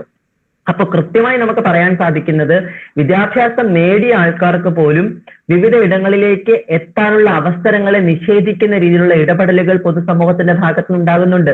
അപ്പോൾ അതിനെ മാറ്റിയെടുക്കണമെങ്കിൽ ഞാൻ നേരത്തെ പറഞ്ഞ പോലെ നിയമനിർമ്മാണ സഭകളിൽ ഉൾപ്പെടെ ഇത്തരം മനുഷ്യരുടെ പ്രാതിനിധ്യം നമുക്ക് ഉറപ്പാക്കേണ്ടതുണ്ട്. അവിടെയാണ് ഒരുപക്ഷെ ഞങ്ങളുടെ പ്രശ്നങ്ങൾ ഞങ്ങൾ സംസാരിക്കുന്ന അത്ര തീവ്രതയോടുകൂടി വേറൊരു മനുഷ്യന് അവിടെ സംസാരിക്കാൻ സാധിക്കില്ല എന്നാണ് ഞാൻ വിശ്വസിക്കുന്നത്. അതുകൊണ്ട് തന്നെ ഇത്തരം മനുഷ്യരുടെ പ്രാതിനിധ്യം ചില ഇടങ്ങളിലേക്ക് എത്തേണ്ടതുണ്ട്. അത്തരത്തിൽ എത്താൻ വേണ്ടിയിട്ടുള്ള ഇടപെടലുകൾ നമുക്ക് നടത്താൻ സാധിക്കണം. അതിന് നമുക്ക് ജുഡീഷ്യറിയെ തന്നെയായിരിക്കും സമീപിക്കേണ്ടി വരിക എന്നാണ് ഞാൻ മനസ്സിലാക്കുന്നത്. അപ്പൊ അത്തരത്തിൽ ജുഡീഷ്യറിയെ തന്നെ സമീപിച്ചുകൊണ്ട് ഒരു സമഗ്രമായ നിയമ പരിരക്ഷ ഈ മനുഷ്യർക്ക് ഉറപ്പാക്കുന്നതോടൊപ്പം തന്നെ നമ്മുടെ നിലവിലുള്ള നിയമ സംവിധാനത്തിൽ ഉൾപ്പെടെ എത്രത്തോളം മാറ്റങ്ങൾ അല്ലെങ്കിൽ പരിഷ്കാരങ്ങൾ കൊണ്ടുവരാൻ സാധിക്കും. ഇപ്പോൾ ഡൊമസ്റ്റിക് വയലൻസ് ആക്ട് ഉൾപ്പെടെയുള്ള നിയമങ്ങളിൽ കാര്യമായ ഒരു ഭേദഗതി കൊണ്ടുവരേണ്ടതുണ്ട്. ഇപ്പോ ഒരു ലിവിങ് റിലേഷൻഷിപ്പിലേക്ക് അല്ലെങ്കിൽ ഒരു ലിവിങ് ടുഗദർ റിലേഷൻഷിപ്പിലേക്ക് ഇത്തരം വ്യക്തികൾ സെയിം സെക്സ് പാർട്ട്നേഴ്സ് ആയിട്ടുള്ള ആൾക്കാരൊക്കെ നിലനിൽക്കുന്നുണ്ട് എങ്കിൽ അത്തരം വ്യക്തികൾക്ക് ഒരു ക്രൈസിസ് ഉണ്ടായിക്കഴിഞ്ഞാലോ പ്രശ്നം ഉണ്ടായിക്കഴിഞ്ഞാലോ യാതൊരു നിയമസാധ്യതയും കിട്ടാത്ത തരത്തിലേക്കുള്ള ഒരു സാഹചര്യമാണ് നമുക്കുള്ളത്. അപ്പൊ അത്തരം സാഹചര്യങ്ങളെ അതിജീവിക്കാൻ സാധിക്കുന്ന തരത്തിലേക്കുള്ള നിയമനിർമ്മാണങ്ങൾ ഉണ്ടാവേണ്ടതുണ്ട്. എക്സിസ്റ്റിംഗ് ലോകളിലൊക്കെ തന്നെ അത്തരത്തിലുള്ള ചില അമെൻമെന്റുകൾ കൊണ്ടുവരേണ്ടതുണ്ട്. അതിനുവേണ്ടി തന്നെയാണ് നമ്മുടെ രാജ്യത്തെ നിലവിലുള്ള എല്ലാ LGBTQ+ സംഘടനകളും പ്രവർത്തിച്ചുകൊണ്ടിരിക്കുന്നതും കേരളത്തിൽ ഉൾപ്പെടെ പ്രവർത്തിച്ചുകൊണ്ടിരിക്കുന്ന സംഘടനാ സംവിധാനങ്ങളൊക്കെ അത്തരത്തിൽ കൃത്യമായി ഇപ്പൊ സംസ്ഥാനത്തിന് ഒരു LGBT പോളിസി ഉണ്ടാകുന്നതുമായിട്ട് ബന്ധപ്പെട്ടോ അല്ലെങ്കിൽ രാജ്യത്ത് ഒരു LGBT മനുഷ്യരുടെ അവകാശവുമായിട്ട് ബന്ധപ്പെട്ട നിയമം രൂപീകരിക്കുന്നതുമായിട്ട് ബന്ധപ്പെട്ട ഒക്കെയുള്ള ചർച്ചകൾ തന്നെയാണ് നടക്കുന്നത്. അത്തരത്തിലേക്കുള്ള ഒരു മാസമായിട്ടുള്ള ഒരു നിവേദനം കൊടുക്കുന്നതോടൊപ്പം തന്നെ രാജ്യത്തെ ജുഡീഷ്യറിയെ സമീപിച്ചുകൊണ്ട് ഈ മേഖലയിൽ സമഗ്രമായ ഒരു മാറ്റം കൊണ്ടുവരുന്നതിന് വേണ്ടിയുള്ള ഇടപെടൽ നമ്മൾ ആവശ്യപ്പെടുന്നുണ്ട്. അതോടൊപ്പം തന്നെ നമ്മുടെ നേരത്തെയും സൂചിപ്പിച്ചതുപോലെ നമ്മുടെ വിദ്യാഭ്യാസ കരിക്കുലത്തിൽ ഒരുപക്ഷെ അധ്യാപകരാകാൻ പഠിക്കുന്നവർ, ഡോക്ടറാകാൻ പഠിക്കുന്നവർ, പോലീസുകാരാകാൻ പഠിക്കുന്നവർ അവർക്കൊക്കെ കൃത്യമായ ഒരു ദിശാബോധം ഈ വിഷയത്തിൽ രൂപപ്പെടുത്തി കൊടുത്തുകൊണ്ട് തന്നെ ഇത്തരം മനുഷ്യരുടെ പ്രശ്നങ്ങളെ കുറിച്ചൊരു ബോധ്യപ്പെടുത്തൽ ഉണ്ടാവേണ്ടതുണ്ട് എന്ന് ഞാൻ മനസ്സിലാക്കുന്നു. അത്തരത്തിലേക്കുള്ള ചില ഇടപെടലുകൾ എനിക്ക് തോന്നുന്നു അതിന്റെ ഒരു ചെറിയ സ്പാർക്കുകളൊക്കെ നമുക്ക് പലയിടങ്ങളിലായിട്ട് കൊണ്ടുവരാൻ സാധിച്ചിട്ടുണ്ട്. അത് കുറച്ചുകൂടി ഇഫക്റ്റീവായിട്ട് കൊണ്ടുവരാനും കുറച്ചുകൂടി സമഗ്രമായി ഈ സമൂഹത്തെ സമീപിക്കാൻ അത്തരം ആൾക്കാരെ പ്രാപ്തരാക്കുന്ന തരത്തിലേക്കുള്ള ഇടപെടലുകൾ നമുക്ക് ആവശ്യപ്പെടാവുന്നതാണ്. അത്തരത്തിൽ മാത്രമേ ഒരു വലിയ മാറ്റം നമ്മുടെ സമൂഹത്തിൽ കൊണ്ടുവരാൻ സാധിക്കും. നേരത്തെ ഡോക്ടർ പറഞ്ഞതുപോലെ ഈ കതിരിന്മേൽ വളം വയ്ക്കുന്നതിനപ്പുറത്തേക്ക് ഇനി വരുന്ന കുട്ടികളിലൂടെ ഒരു തലമുറ മാറ്റമാണ് നമ്മൾ പ്രതീക്ഷിക്കുന്നത്. ഒരു പക്ഷെ വലിയൊരു മാറ്റം ഉണ്ടാവണമെങ്കിൽ ഒരു തലമുറ കൂടെ കഴിയേണ്ടി വരും. നമ്മളൊക്കെ വിദ്യാഭ്യാസം നേടിക്കൊണ്ടിരിക്കുന്ന സാഹചര്യമല്ല ഇപ്പൊ നിലവിലുള്ളത്. ഞാനിപ്പോ 2008 സമയത്തൊക്കെ ഞാൻ മെഡിക്കൽ എൻട്രൻസ് എഴുതി 308ാം റാങ്ക് വാങ്ങിയ ആളാണ്. പക്ഷെ എനിക്ക് ട്രിവാൻഡ്രം മെഡിക്കൽ കോളേജിൽ അഡ്മിഷൻ ആയിട്ട് പോലും എനിക്കത് നേടിയെടുക്കാൻ സാധിക്കാതെ പോയത് എന്റെ ജെൻഡറുമായിട്ട് ബന്ധപ്പെട്ടുള്ള നിരവധി ബാരിയറുകൾ എന്റെ ഉള്ളിലുള്ളത് കൊണ്ടും ഫാമിലിയുടെ ഭാഗത്തുനിന്നുള്ള അത്തരം ത്രറ്റനിങ്ങും ഒക്കെ കൊണ്ടാണ്. അപ്പോൾ കഴിവുള്ള ഒരുപാട് മനുഷ്യർക്ക് അവരുടെ അവസരങ്ങളെ നിഷേധിക്കുന്ന സമീപനങ്ങൾ ഉണ്ടാകുന്നുണ്ട്. അതിനെ കൃത്യമായി തടയിടാൻ കേരളത്തിലെ ക്യാമ്പസുകൾ കളക്റ്റീവായിട്ട് നടത്തുന്ന ഇത്തരം പരിപാടികളിലൂടെ സാധിക്കുന്നതാണ് ഞാൻ മനസ്സിലാക്കുന്നത്. അത് ഇത്തരത്തിലുള്ള മനുഷ്യരെയും കൂടെ ചേർത്ത് പിടിക്കാൻ, അത്തരം മനുഷ്യർക്ക് ഉണ്ടാകുന്ന പ്രശ്നങ്ങൾ നമ്മുടെയും കൂടെ പ്രശ്നങ്ങളാണെന്ന് പറഞ്ഞ് അഡ്രസ് ചെയ്യാൻ ഇത്തരത്തിലുള്ള കലാലയ സംവിധാനങ്ങളിൽ പ്രവർത്തിക്കുന്ന ക്ലബ്ബുകളോ അത്തരം കൂട്ടായ്മകളോ ഒക്കെ വഴി വലിയ മാറ്റം സൃഷ്ടിക്കുന്നതാണ് ഞാൻ മനസ്സിലാക്കുന്നത്. ഈ ഒരു പ്രൈഡ് മന്തിന്റെ ഭാഗമായിട്ട് ദ്യുതി എന്ന പേരിൽ ഈ ഒരു പ്രോഗ്രാം പോലും ഓർഗനൈസ് ചെയ്തത് വലിയ പ്രതീക്ഷയായിട്ട് തന്നെയാണ് കാണുന്നത്. വരും വർഷങ്ങളിലും ഇതിനേക്കാൾ വിപുലമായ രീതിയിൽ കുറച്ചുകൂടി പ്രാതിനിധ്യം എല്ലാ ഇടങ്ങളിൽ നിന്നും ഉണ്ടാക്കുന്ന തരത്തിലേക്ക് വിപുലമായ രീതിയിൽ ഇത്തരം പ്ലാറ്റ്ഫോമുകൾ ഡെവലപ്പ് ചെയ്യാൻ നിങ്ങൾക്ക് ഓരോരുത്തർക്കും സാധിക്കണം എന്നൊരു റിക്വസ്റ്റ് കൂടി ഒരു അവസരത്തിൽ വെക്കുകയാണ്. Thank you so much. Thank you, ma'am. With this, we have come to the end of the session. I'd like to thank the esteemed members of the panel for finding the time to spend this afternoon with us and giving us new insights into the intricacies of the LGBTQ community. I'd also like to thank every person who joined us this afternoon. Thank you and stay safe.